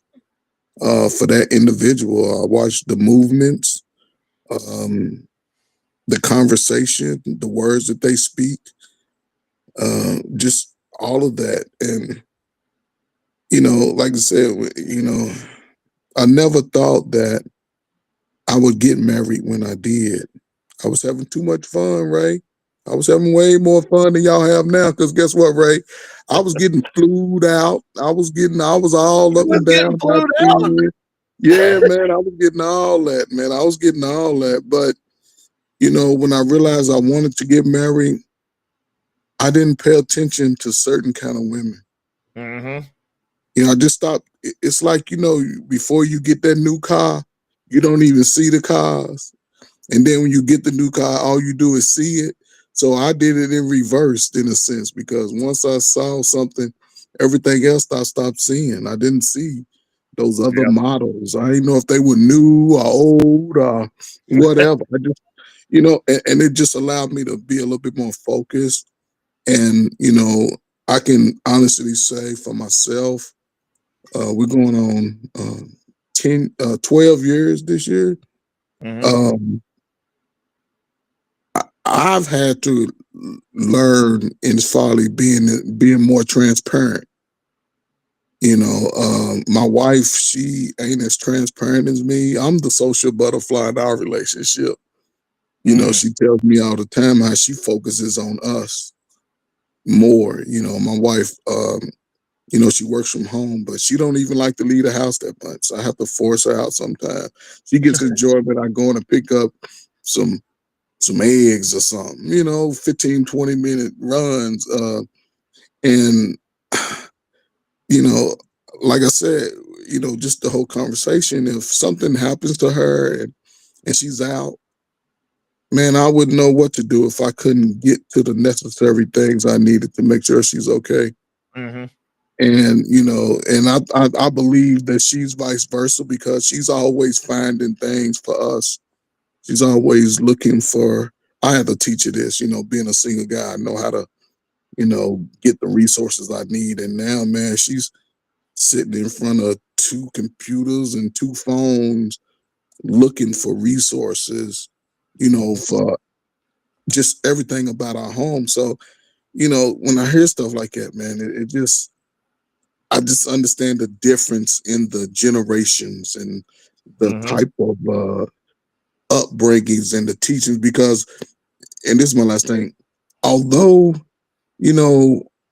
like me and Brother Bennett being Gen Xers, we may not have always gotten the best from our parents. There were other good people in the community who also would give you some nuggets, despite whatever their troubles were. It was like, hey, be better. It was just always opportunities. And then the guys, we talked each other off the ledge. Mm-hmm. We used to talk some sense into each other. Whether we sit around and, guys be smoking, drinking on some old brass monkey or little cheap stuff. But we sort of talked each other off the ledge, because we all understood we had some similarities in our experiences, although it was different to the person. Each person had unique. I was one of the very few guys that had a father in the home, and my father was crazy. But they all the guys loved my father though. He could cuss them out, call them out their name, and they be right back over talking to him. I'm like, he cussed me out. I'm ready to go tuck my tail and cry in the room with y'all for, So as I learned that as a young man, I understood that people are people. I'm gonna respect people just because. I'm gonna demand respect by verbally saying it to you, or totally dismissing myself from around you, where I don't even have to communicate. So, I don't know. I wouldn't know what I would do with my wife. Something happened to my wife, Ray. All you single guys, y'all better look out for Coach Fur, because I'm taking everybody's woman. Freaking Fur. You better keep your ass in that house. You ain't ready to be out here in these streets, bro. I'm taking everybody's woman. It's different now. You don't want to be out here, bro. Listen, we don't want to be out here. Hey, I got $40. I'm gonna have a pack of blue chews. That Ferg show up to the function with a honey pack. Yeah, like I got them for $10 a piece. Blue chews out there. No, man, but yeah, it's just unique, man. All right. Anybody else want to go before I play the next video? No. I just wanted to say, like, it's interesting when you have the dynamics of these conversations, because the older gen that still had some decent women that weren't indoctrinated into hating men have a totally different perspective on it than like the ones out here in these streets. Like, even like, because like once you get back out here and you actually deal with these women, it's a little bit different. But like I said, like it's the intent is the password being demanded. If it's being demanded, there's a problem. There's not trust there. And a lot of people aren't aware enough to cue in on that. And I'm like, well, we shouldn't be arguing back and forth about getting the password. We should be talking about like getting your shit and getting you out of my house, because the relationship. Let me ask you a question then. Do you feel like if you don't give the password, it's a lack of trust? If you don't get it, I've never asked anyone for a password, and I've never been asked in my personal existence in real life with real women. I've never been asked either. But like Bennett was saying, like I also keep that barrier. Like if we're not getting married, like I'm not gonna cohabitate with you. You're not living in my house. Like there's a bunch of barriers where it's like, yo, like I'm not giving you a reason to even ask me for my password or us to even have that conversation, because like unless we're getting married, it shouldn't ever come up. And so far it hasn't. Like I'll be damned if somebody who doesn't live in my physical location asks me for my password. Like that's insane. That's insane. It's like we don't even go to bed at the same place all the time. Why do you need my password? Like, what do you think that my ass, who comes in, goes to work, comes home, is working on content, or sitting up here hanging out with y'all's asses until I go to bed, then getting up and going to the gym and rinse and repeat? What free time do I have? Like, honestly, like if I'm not physically with somebody, I'm working on something. Like, I don't do free time. Like I'm not just lounging around, like trying to strum up and manifest some ass. Like I don't even, it's not even that interesting to me at this point. Like I'm just like, if I enjoy your company, then yeah, I'm gonna want to get down with you. But like outside of that, like there has to be something else. Like one quick tangent, since everybody's doing tangent stories. I went out to the club last weekend. And you guys remember that meme of the little kid that they had that went viral, where it was like the little kid who actually became self-aware, and you saw it happen when he was in the kindergarten class. Like everybody's playing with Legos and shit, and the kid's over there playing with his Legos, and then he like blinks and then just starts looking around, and like you can tell that this kid is visibly horrified at what's going on, but like he became aware, and they got it on video.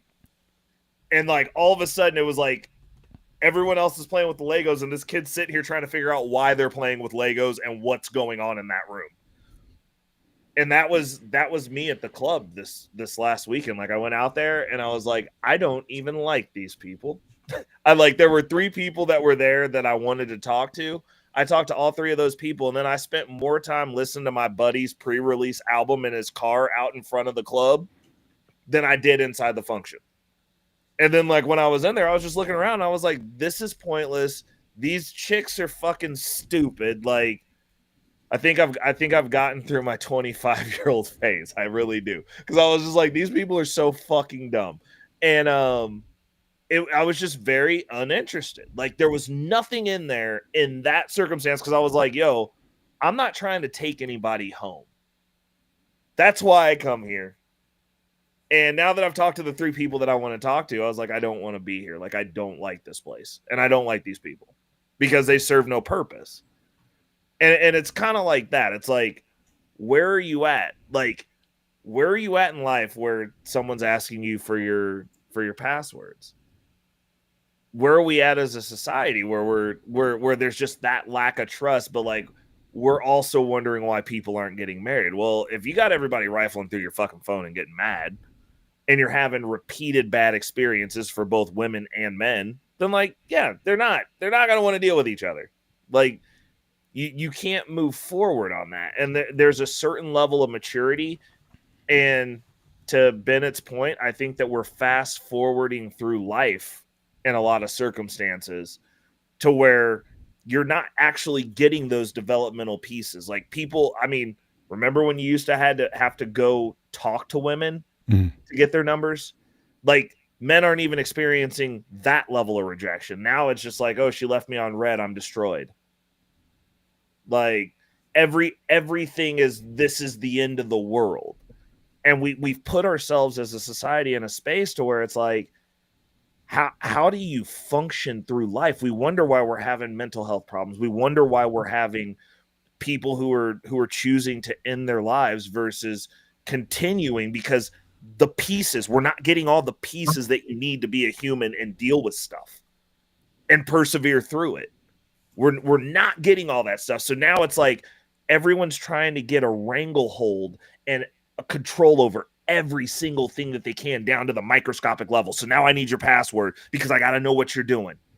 I've got to be able to wrestle control because I'm trying to control another person versus being able to process things and control how I react and be able to move forward.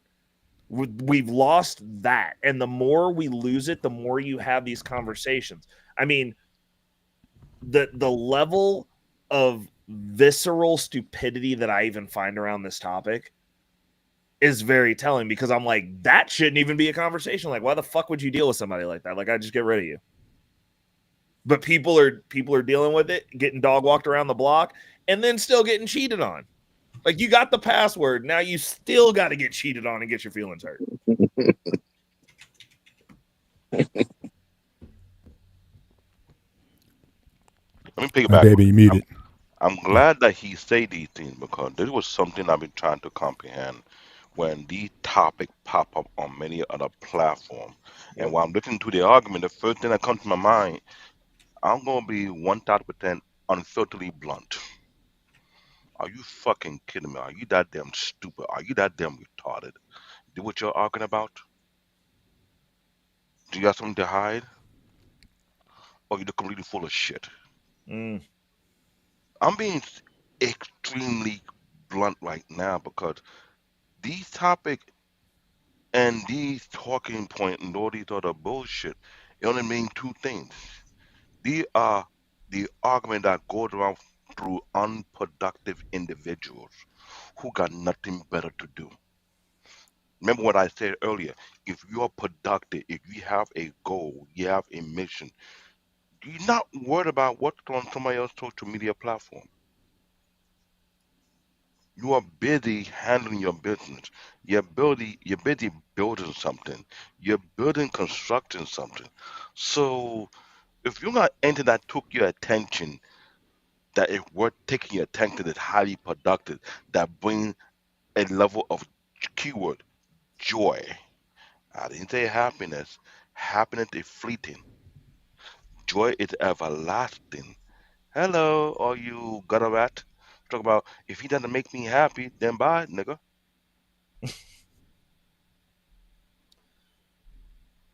We're talking about joy. If you're doing something that brings joy into your life, you're not focused on the little bitty piece of shit that ain't worth anything. So that's why I'm wondering why you have all these fake ass gurus, fake ass numbnut, fake ass nincompoop, fake ass undesirable element. Look up on the dictionary, you see what that means. Making shit up with no insight, no comprehension, no common sense. Mm-hmm. But they want to build upon what? Password and privacy. Unless it's business related, that you're doing something for me, you can have it. If you're not doing something for me that's productive, shut the fuck up. Mm-hmm. Why do I want to get that password? Why I want you to fuck shit up so I'm going to punch your head off? How about that? It's the angry black nerd who don't like low IQ nincompoop gutter rat.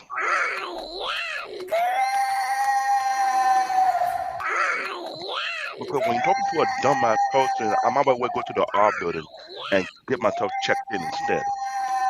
Because my brain is dying trying to explain or bring it down to kindergarten level for you to understand. How about that? All right. I may take this from a little different angle. I totally understood what he was talking about when he talked about the enemy. I mean, I think it was a spiritual reference that basically, little lies can become big lies or big problems, when things are not well communicated, or if you start seeing subtle things, it could be bigger than what it is.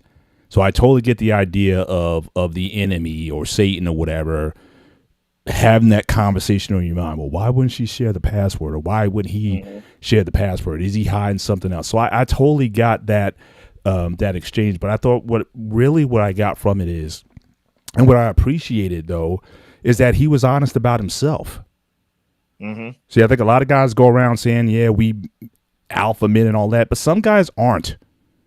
Some of us got weaknesses, and the fact that he's willing to confess that, hey, I may have some weaknesses in certain areas, I may need some accountability. Maybe he's got an addiction to corn or something. I don't know. But he might have something that's like, look, if I'm in certain places, I need somebody to be accountable. So if he wants his girlfriend or wife or whoever he's dealing with, if he needs it, he needs it. I think it's more bold. I think it's more courageous when a person shares that, look, this is kind of where I'm at, and I may need some assistance in that area. I find no problem with a man being transparent. But how you overcome that enemy, again, is through that communication. Raw, honest communication about this is who I am, this is where I've been, these are the areas that I'm still working on in my life. I think those things can certainly be overcome. And so I'm not going to put a man down for confessing that, look, I have a drinking problem, so maybe I can't go to bars, or I can't go to places where they're serving alcohol. Maybe I can't go there, and that doesn't make me less of a man. It just makes me honest. So I give some grace to guys who are like, do you know who you are? And then more importantly, for the woman, the person that you're dealing with, do they know who you are? And are they willing to rock with that? Yep. And say, okay, I got you. All right. So yeah, so I can either walk away from this or say, okay, I can, but you're working on it. Like I said, relationships aren't always these nice things where everyone just, knows what to do. Some things have to be worked through. And so like I said, I give him credit for recognizing his weaknesses. And if he needs help in that area, if he can get it from his woman, I don't see an issue. Anybody else before I play the next video?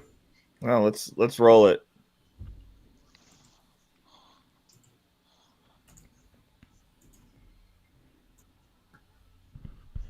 When you are in a relationship, you wash together, have unprotected sex, eat after each other, drink out the same glass, kiss in the mouth, and sleep in the same bed.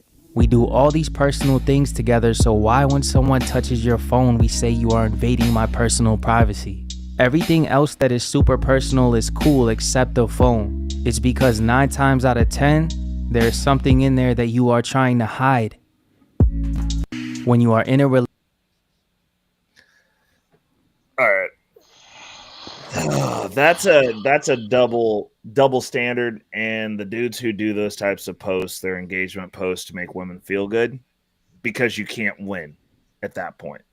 So first and foremost, men, you should have some boundaries. If you don't want somebody just snatching up and going through your phone, it's okay to be like, yo, I don't want somebody just snatching up and going through my phone. That's fair. Same for you, ladies. Fair. The issue with the way that statement is phrased is there's no win. So if you have a boundary and they're like, hey, we're not snatching up and going through each other's phone, and then somebody does it, you call them on the boundary, now you're hiding something. And that's what women will run with. Also, some men, insecure men, will also run with that. Those are conversations that you should have during the onset if it's going to be an issue. Namely, if someone feels that they need, and it's just your girlfriend and not your wife, if a girlfriend or a boyfriend wants to just snatch up and go through your phone, I'd say, fuck you. That's the end of the relationship. Like, why do you need to do that?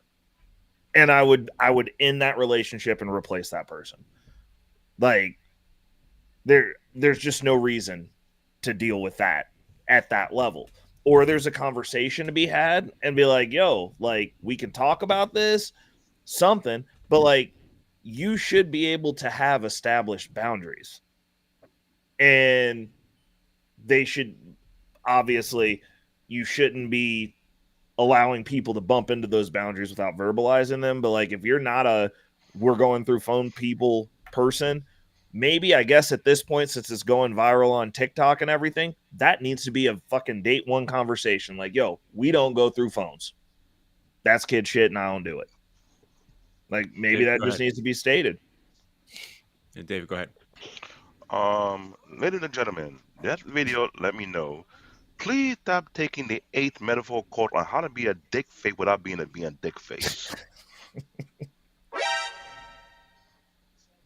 Because I am beyond sick and tired of being sick and tired. A bunch of dweeb trying to sound so deep on social media when they're nothing but full of shit and empty baronet full of bullshit. Now they're far worse than donkey inspired bullshit to begin with. Because when I hear that spoken word, relationship, it didn't say marriage. Relationship, you're having sex, dog. Oh, you creating single moms, really? Relationship, you're raw dogging. You're passing STD, right? STI, right? Relationship. You're raw dogging. You're not being responsible, so you're dipping your hot dog in all type of weird sauces. Really. And she ain't your wife, right? Well, what if the sauce is good though? What the it's good. Okay, I'm glad you mentioned that now. The sauce was good at first, but later on it's bitter. That's the worst point you can ever get to begin with. You gotta I be mean, careful with that. yeah. But what he was saying that he was pussy whoop. What he was saying that he's a simp. What he was saying, he took the quote from 8 Metaphor, who also took the quote from Derek Jackson. What he's saying, he a second class ass kisser behind the third class ass kisser 8 Metaphor, behind the king ass kisser Derek Jackson. What he's really saying, he's a completely full of shit of a man. Shall I go on? This is 2025. I don't have mercy for adult males. I didn't say man, adult male.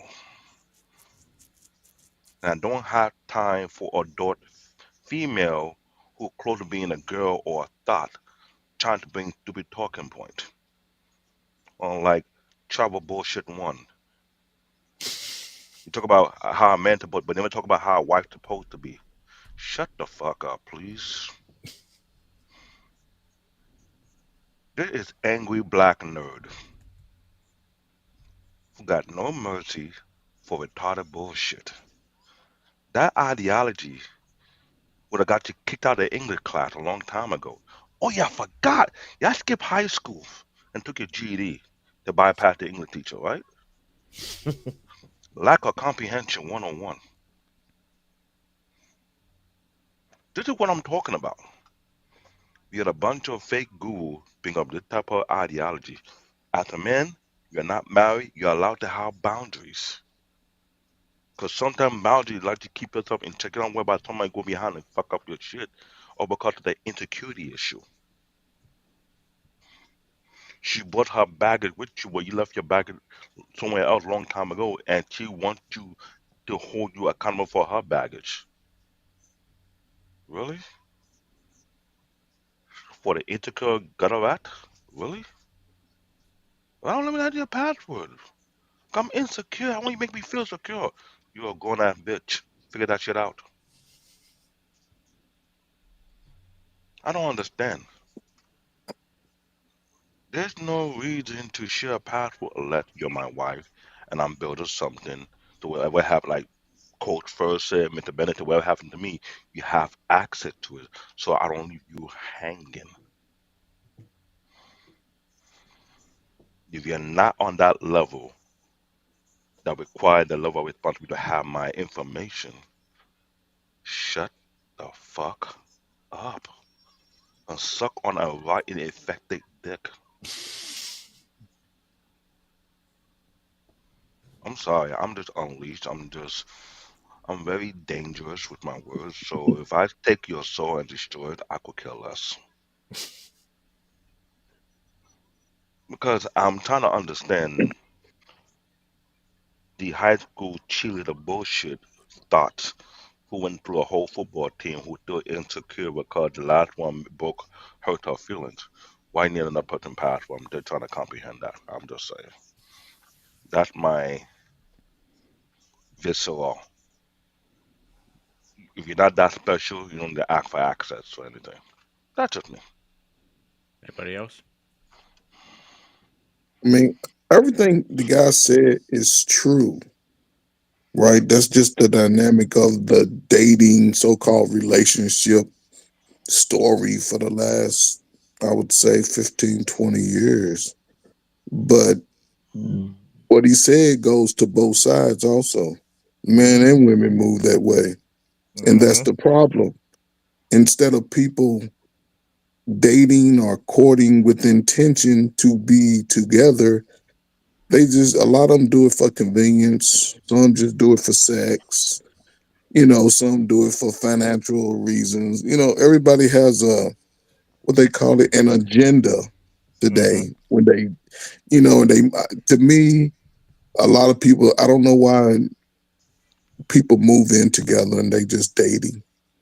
I never understood that.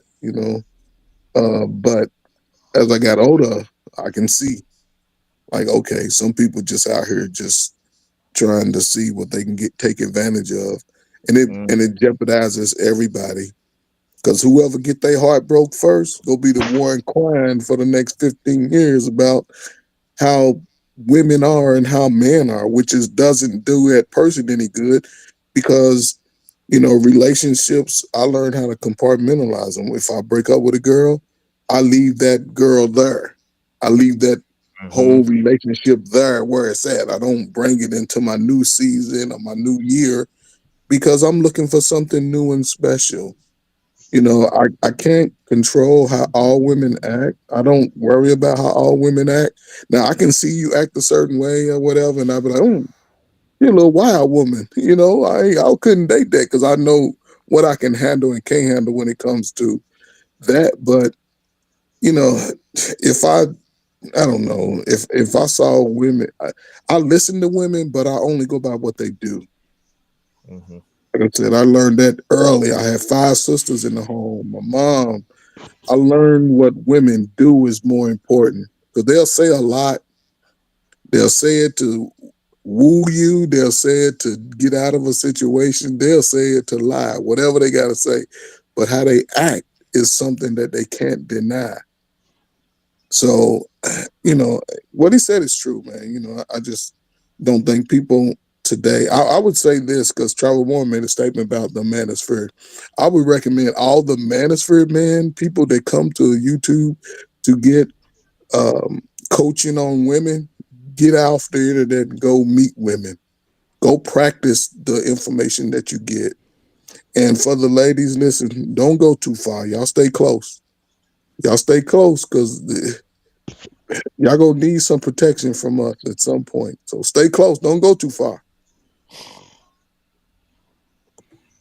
Anybody else? I think Coach kind of summarized it for me. I'd probably say the same thing. I mean, what he was talking about was marital benefits, in my view. So you get to that level, then I'm sharing the information. But if we're just in the dating stage or we're just cohabitating, I don't think you're. I do have a question I don't think for you're entitled to that. Paul and Coach. What he asked. This is more for a marriage couple question. Do you guys think it's different rules for a married couple versus a dating couple? Yeah. Yeah. Yeah, That's absolutely. easy. It's the difference between the pros and the college game. Exactly. Yeah. Mhm. Me, marriage is covenant. Mm-hmm. So that's I'm bringing, when I say covenant, I'm bringing a third person into the equation. Mm-hmm. So yeah, it's a different set of rules there for sure. All right. I'm just curious on your thought. And I'm glad you So said that in different set of room, but too many times people on these platforms saying it's not. That's what I was getting my rant on because he mentioned election. You mentioned marriage. Marriage is a covenant, a commitment. Your But commitment is but something much bigger. but brother David, who would you listen to if you were with brother Bennett and me, who's never been married, or have had several broken relationships and blah blah blah, made myself a baby daddy and all this, and we were talking about marriage. Whose information would you consider? I'll go to Mine or his? I'll go to the men who have been married for a long time. I've been that way since I was a teenager. Mm-hmm. I got picked. Let me be real with you. Let me be real with everybody here. Since the age of 15, the only people I always talk to for insight are people who have been married past 15 to 20 years. And I ask them, let me sit down and listen to your wisdom so I can understand what is real marriage is. Not these people that go around changing women or men like they change their underwears. I've been called a weirdo for doing that because I want to see keyword wisdom, not garbage like Travel One. And Why that's a you keep fact. posting on Channel One? No, I'm going to make it clear she's a gutter rat. Why? And since like gutter rat we do in New York City, we get the Terminator to get rid of them. Because here the thing I've been trying to point out. This have been passed down to generations by our elders who have been successful at what they do. But many times I'm seeing for the past 2 decades, they want to say that is old history. It don't work in present time.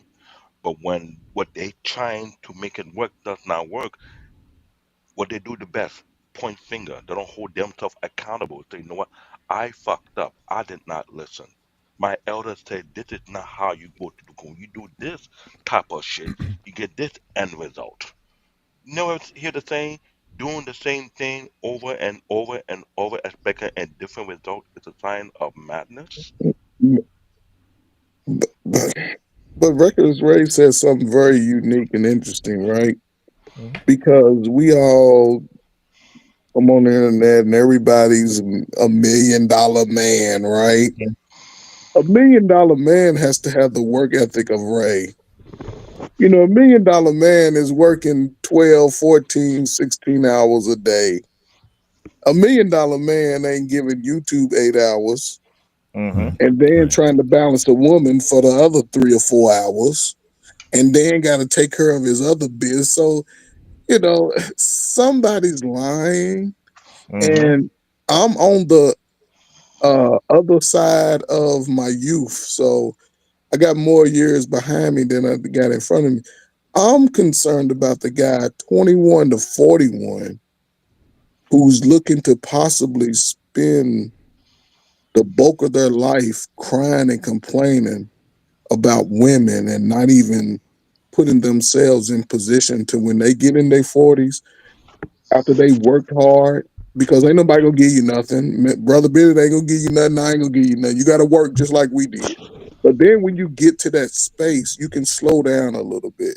You can enjoy the hard work that you put in, but it doesn't benefit anybody to sort of just go by what other people say, then decide based off that I don't want this and I don't want that. You got to go live it yourself, especially when it comes to a woman. So Mm-hmm. Yeah. But coach, let me follow up on that.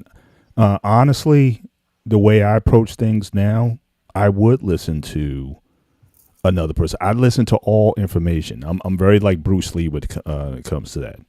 You learn everything, but again, you incorporate what's essential to your own. So I listen. Honestly, Ray has dropped some bombs on marriage, even though he's never been married. But it doesn't make a lot of the points that he said not valid or true. So I can listen to Ray. I can listen to you. I can listen to the G's that have been married 50 years. I can listen to the person married their first year. I take yeah. it all in. Now, again, based on my life experience, based on I'm about to, wrap up my year 28, I still find value because, again, and also I got doors. I understand, which guys like Ray and other people have reminded both of us, there's a new generation out there. Now, I have personal interest because, and you do also, because you have a son and I got daughters. So I want to still be able, if I want to still be able to communicate and talk to them, I need to know a bit more about the world that they're living in. So for me, it's important that I don't discard the fact when guys say, "Oh, well, women are different today and they're operating different." I acknowledge that.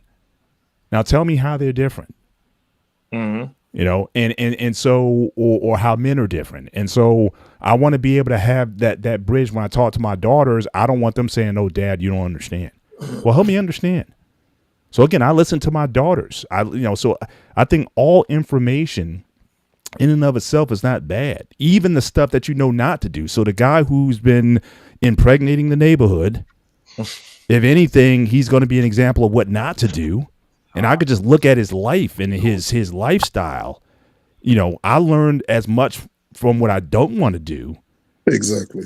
than what I do want to do. So I think all information, that's why I never, was like, one to just follow like one point of it. I always love being in discussions or debates where people bring different points of view to the table. Now, I may like your point, I may like his point.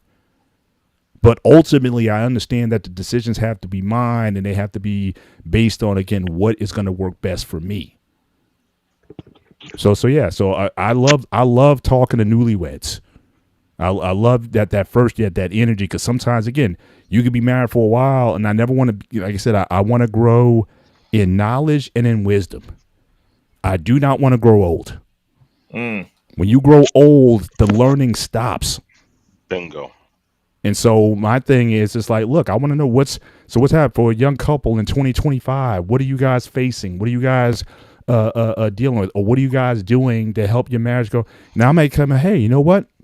That's a good point. My wife and I used to do that, but we've been together so long, we might, just because we get so comfortable with one another, we forgot to do that, or we stopped doing that. Maybe we need to start doing that again. Hey, thanks for sharing that. And that's another reason why, even when I talk about my marriage, I describe my years very specifically.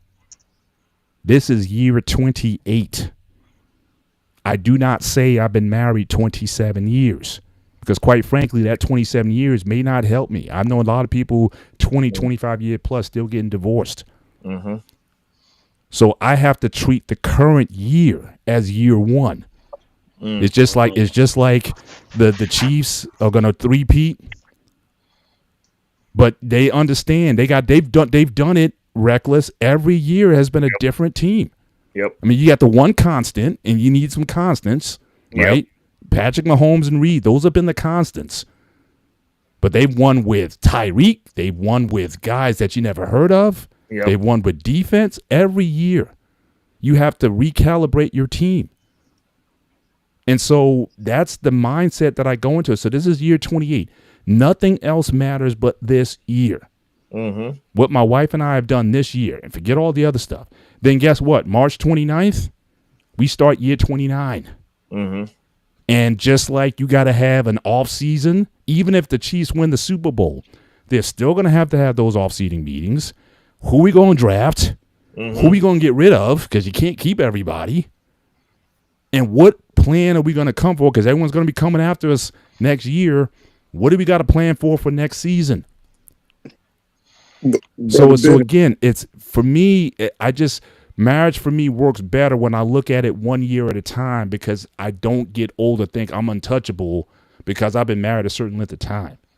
I want to still be fresh in the game, and the only way for me to stay fresh is just like these teams that get these new coaches that come in, these new systems and whatnot. I better be up on what they're doing, or else I'm going to get left behind. Because typically teams figure out what you're doing, typically. So I gotta know that. So that's the thing. It just keeps me fresh. It keeps me mentally engaged and focused on the season at hand versus something that's out of my control. And I'm glad you said that. Let me not forget, I'm also a father. I got a son. I got a daughter. A month or two ago, my daughter was telling me, I'm never going to get married. I had to pull her to the side and find out why. Don't you tell me?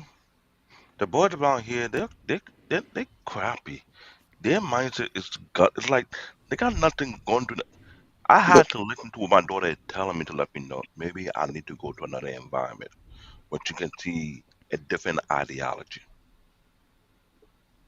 Or maybe I need to go to another country so she can be exposed to something completely different that don't have the infectious, stupid, cancerous, Look, cancerous, radioactive mindset that have been making people feel like, nah, I'm about to keep to myself because this don't make no sense. I'm come from a different cloth whereby we were taught what a man supposed to be, what a man responsible supposed to be, on how he had to stay consistent and not give up, make no excuse whatsoever. Your job is to keep on pushing. Yes, life not going to be easy for you as a man. It's going to be tough, but the more you can strive to, you build yourself in a different way that makes yourself solid and strong. Always have patience, always have love. That's a different type of material compared to what you're seeing outside today. And as for the women, a very minute amount of women was raised to how to be a real wife. Not a look, slut, not a bitch, not a gutter rat. oh my God. But listen, and I can say this, I don't know. Listen, I don't know what part of the world most of us at. We all born and raised in America. Most of us wasn't born, we wasn't raised to be husbands or wife. We figured it out. And that's where, when I hear brothers like Brother Benny and even Ray, you know, despite of what's going on, there's no excuse. Mhm. You still find a way to make it move the way it's supposed to move, despite whatever's going on around you. You don't make excuse. So you see the reality if you just live in the truth. For man, we can't afford to move off of. To me, all they got here is brothers understanding there's no excuse for me to be successful or fail, for my relationships to be successful or fail. That's all. That's what I see. Because at this point, which we all appear to be grown, not just us, but all of us walk around and say we grown, but there's certain things that you know by default what to Mhm. do and what not to do. There's no way around certain things, especially when it comes to people. You know to go get a job if you want a job. You know certain things. You know you got to be on time. So if you make those major commitments, you know the things you have to do. And if you try to do things but sneaky and hiding behind somebody's back, everything that you have and everything that you connected to will probably fail. So yeah, it's I don't worry about I don't know, man. I believe more people can get the results, but a lot of people right now, just because of YouTube and social media, a lot of people are running scared. Yeah, well, they're out here believing the talking points, and the issue is, it's like, since people don't go exist in public anymore, and then when they do go exist in public, they act like freaking autists, to be honest, because they don't know how to Yeah, exist in public. communicate. Yeah, Um, they don't have the skills, so then they just default back to their online sheltered bubble world. I mean, kudos to Travel. At least she crosses over enemy lines to talk shit. So, you know, but it's a bunch of people who are telling you what their existence is with no receipts. I mean, even if we look at Anton, what's his receipts? We see what he chooses for us to see while he's saying we get receipts. Like, I mean, if we want to get technical, he doesn't he doesn't even show his full trades when he talks about stocks. He shows that he bought a stock. He doesn't tell you where he's sitting in the position. I do. Every month, I break down everything. He'll show you, like, so when you're curating things and when you're actually looking at stuff, you got to understand that a lot of these people on certain things that they're not strong at, because he talks about, like, he's not the stock guy. Wall Street Trapper's the stock guy. Like, let's be honest. That's where you go for that. So when he talks about stocks, he's not strong there, which is the reason at that specific thing you get a peak. When he shows that he has a wife, but like, We don't know. If all you get, and like, I mean, that goes for anyone because that's also a no-win thing. So like, kudos to him for showing something because it's a better to have some form of an example than no example at all. But that's also a no-win angle. And like, I'm not trying to detract from him from that because I don't know how you would do that with aside from just having a 24-hour camera set up in your house and someone follow you around. But what I'm saying is you are seeing angles of that. And I've seen very wealthy men who have put on appearances with the wife that have been married for 20 years and gotten divorced randomly. And you're like, what's going on? Oh, the last decade was sexless. Like, you don't know because everybody only shows what they want to show, which is the reason most of my content is about finance because you can't fucking lie about it if you show all the numbers. At the end of the month, when I show those numbers, those results are those results. There's a reason the people that don't show you where they're sitting in a play don't show you because it's not their strong suit and they're probably not sitting somewhere that they actually want to talk about and they don't know how to get out of those positions because they don't know what they're doing. And they just tell you, like, you can have money, you can be rich and not be good at the markets. You can be rich and not be good at crypto. Having a bunch of money in the market does not mean you know what you're doing. It means you put a bunch of money in the market. When they don't want to tell you where they're sitting, there's a different conversation to be had. When they can't explain the position, there's a different conversation to be had.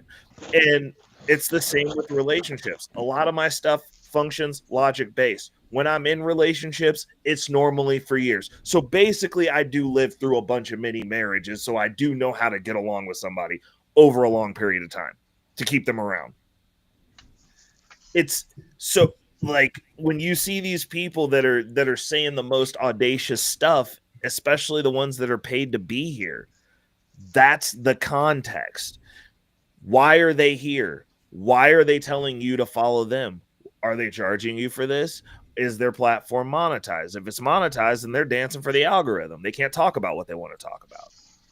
They can't tell you the truth. They're doing things to get you hyped up to watch their show. And that's fine because this is a job. But you don't implicitly believe a used car salesman, do you? I'm just saying. That's that dude's job. Like, yeah, you're going to get in a car, but like, you understand you ain't going to go there and be like, yo, tell me what I need to buy. Because he's at work. A lot of these people are at work. So like you got to take the context with a grain of salt. Like I don't think you shouldn't listen to people unless they don't have results or they're not putting it in the sense that they're documenting the journey and showing you what they're doing with the receipts. And we don't see a lot of those receipts. And like I get into it with these dudes all the time because like I know what it is. Oh, I'm rich. I'm like, how rich are you, bro? Because like my business, all I deal with is rich people. So like tell me what you know. Because I mean, I don't know. Like when I went out to Washington for the inauguration, everybody was like, oh, that's interesting that you were out there. Kansas GOP took me out there. I don't put all my shit out on Front Street, all my connections. But on my way back, you know who made a point to open his schedule for me? Mayor Cleaver. Or not Mayor Cleaver, Senator Cleaver. He's not our mayor anymore. But opened his schedule for me to go sit in there. Everybody else was talking about being there, and I didn't see no picture of them talking to no senators, bro. Like, I'm just saying. You show a receipt. When they're, I haven't even posted them pictures yet, but I got them. But it's because you don't have to, the people aren't giving those receipts. So like there's a certain context. Like you can go out there for content as a YouTube creator and be like, yo, cool. Like my entire time I did a bunch of little mini short videos that was like, hey, quick at a glance, like this is me here doing these things. But it's important for the people when you're influencing people, because these people have a lot of people under their influence. And it's kind of like what Coach was saying, where you're leading people astray or putting people in a position to where they need you. Like my content is what it is. You can dip into it at any point and find a video that speaks specifically to what you want, and you can go. I don't need to trap you there. I don't need you to come back. Like I'm actually doing these things. It's a documentation of a doing. It's the same for Wall Street Trapper. He has a large following and his channel is monetized. But you know what else he does? Makes millions of dollars in the market. And He doesn't and he show you the proof. And he shows the receipts. He doesn't need that business line. It's an addition to, because he documented what he was doing, and like he should be paid to show you how to do that because he hits. That dude prints. There's other traders that are out there that have equal followings. I just happen to like Trapper. I like the swag. He's wrong about crypto, and we argue about it, but like I like the swag. Like he's right about what he's right about, and he's good at his lane. He should be paid for that. But it's also he's documenting himself winning at what he's doing. So it's like if this didn't exist, I still made $1 million this year. I still made $4 million this year. Irrefutable fact that he made that in the market. The trades are there, both sides. He also shows when he's upside down on those plays and explains himself. That's all I'm saying. It's like people will get on here, and because of the state that you find most of these men in this space, they're hurt. And they're just taking every single thing that they hear as gospel. Like you sit over there and you listen to these cats like Rollo Tomasi. Like I kind of have to give them a little bit of credence now that like I'm back out here in these streets. But to sit there and be married and tell people they shouldn't get married, or tell men that they should get a vasectomy so that they can potentially not be able to ever have kids, is just ignorant at best. And I'm just like, who the fuck paid you to say this? Like, are you working for the fucking World Health Organization? Because like they want less people. Like, what are we doing here? Because it just doesn't make sense. Like, we're put here to procreate, and you're like, nah, clip that shit and shoot all the clubs up you want, and also don't get married. But like, I have kids, I'm married. Like, who's gonna marry your fucking daughter? Like, now everybody got a vasectomy. Now your bloodline stops. That's why I said I listen to Reckless. Again, keep saying what you're saying. Again, I tell you how much I respect you, and you just keep just sharing your truth, bro. So like I said I can listen to anybody, and so I appreciate your perspectives, really. Ray does have a lot of good points. As much as people want to give you shit coming on here the way you say it, and I tell people, he might be an asshole, but he's an honest asshole, at least. No. Yeah, I'm like, it's like, well, the thing is though, we're literally 5 guys in fucking boxes, dude. Like, if you don't like the way that I say it, it doesn't affect me. Like, people will get on my channel all the time and be like, oh, well, like, you could have shortened the video. I'm like, fuck you. I'm not gonna be any more broke tomorrow. Like, I don't care. Like, get it the way that it's given and shut up. Yeah. Because, all right, guys, we're passing our 2-hour window. Let's get our final thoughts in and let's get the heck out of here. Ray, Paul, David, and Coach. That's the order we're going in. Okay. Boundaries are okay. You should be the best version of yourself. And if you're the best version of yourself, then you'll understand what your boundaries are, what you're okay with, and what you're not okay with. I don't think that either way, men or women, in just a regular relationship outside of a marriage, should be having to share passwords. If you live together, maybe. If you work together, maybe. There's going to be context and nuance. Also, any guru that's trying to get money out of your ass is probably lying to you, unless they're giving you results of whatever it is that they're trying to teach you that shows that they don't need your money. Let's see here. What else can we torch while we're up here? We're definitely better off together than we are alone. I mean, have you masturbated and then had sex? Like, it's crazy. Like, there's a big difference there. One's better than the other. Just saying. Stay-at-home wives are a myth. Most cultures, including the ones that are dominating us financially, both spouses work. So the whole conversation about your wife not having to work, that's cool at a certain point. But I'll tell you this, when you got 2 doctors and one of them works from home, telemed, that family's going to make more money than you because they're working as a unit. Teamwork makes the dream work. I'm done.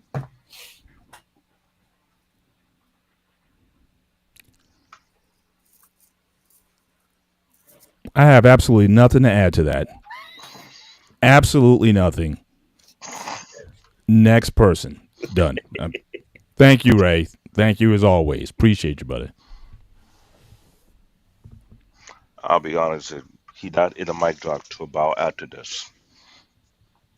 Brothers, find your goal, find your purpose, work on that. I'm not telling you not to chase after, I'm not going to tell you that. Mm-mm. Find what you fit, but find your passion. Get on that one. And I think it's going to be a rapper, but find something that make you work with the hand and make you have that drive to get there. Build yourself, build your finance. I talked to it before in the past. I'm doing what he been telling me to do. I have 2 investment accounts. I bought share in a company that I shared to where he found out it's actually legit. But I'm not bullshitting around. So I get it, I understand it. Before you look for a woman, I would say crystal clear. I'm taking a script from Paul Bennett. Write down what are you actually looking for? Something that's realistic, not something superficial. Find out what will make you feel at peace.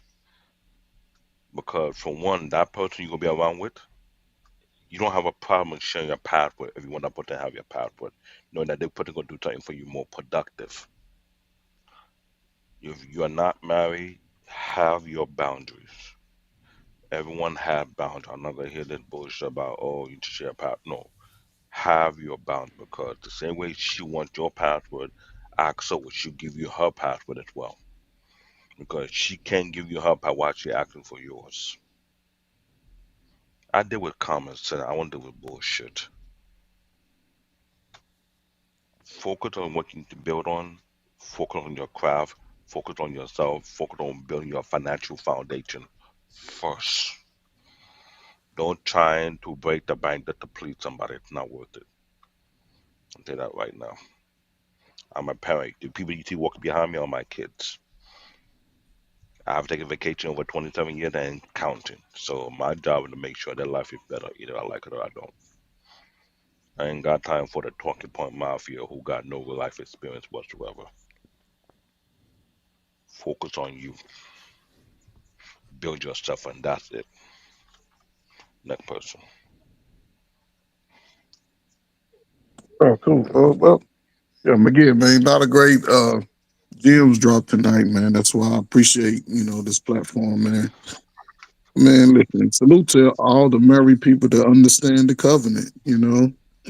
Um, communication is key.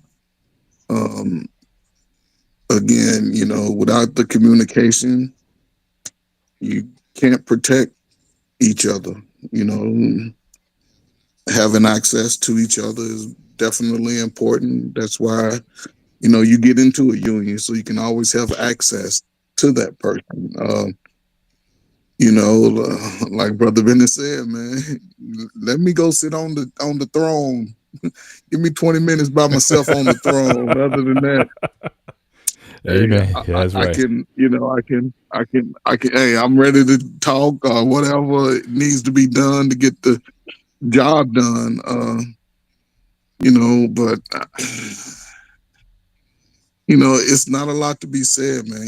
It's again a lot of good things. I think guys, if they are intentional about for their outcome, they have to move that way. We do a lot of talking, man, but you have to move that way. You have to separate for a while from your comfortable space and get out here and explore the world and conquer the world. And at some point, when you're ready for it and the timing is right, all of those things will come to fruition, man. We can't afford to waste time in this modern age today. Things are moving a lot faster than we would like for them. So, for the women and men, if it's somebody who you see there's no future with, you have to be strong enough to step away from it, so you can get blessed with what you really want, man. So, yeah, salute, man. You know,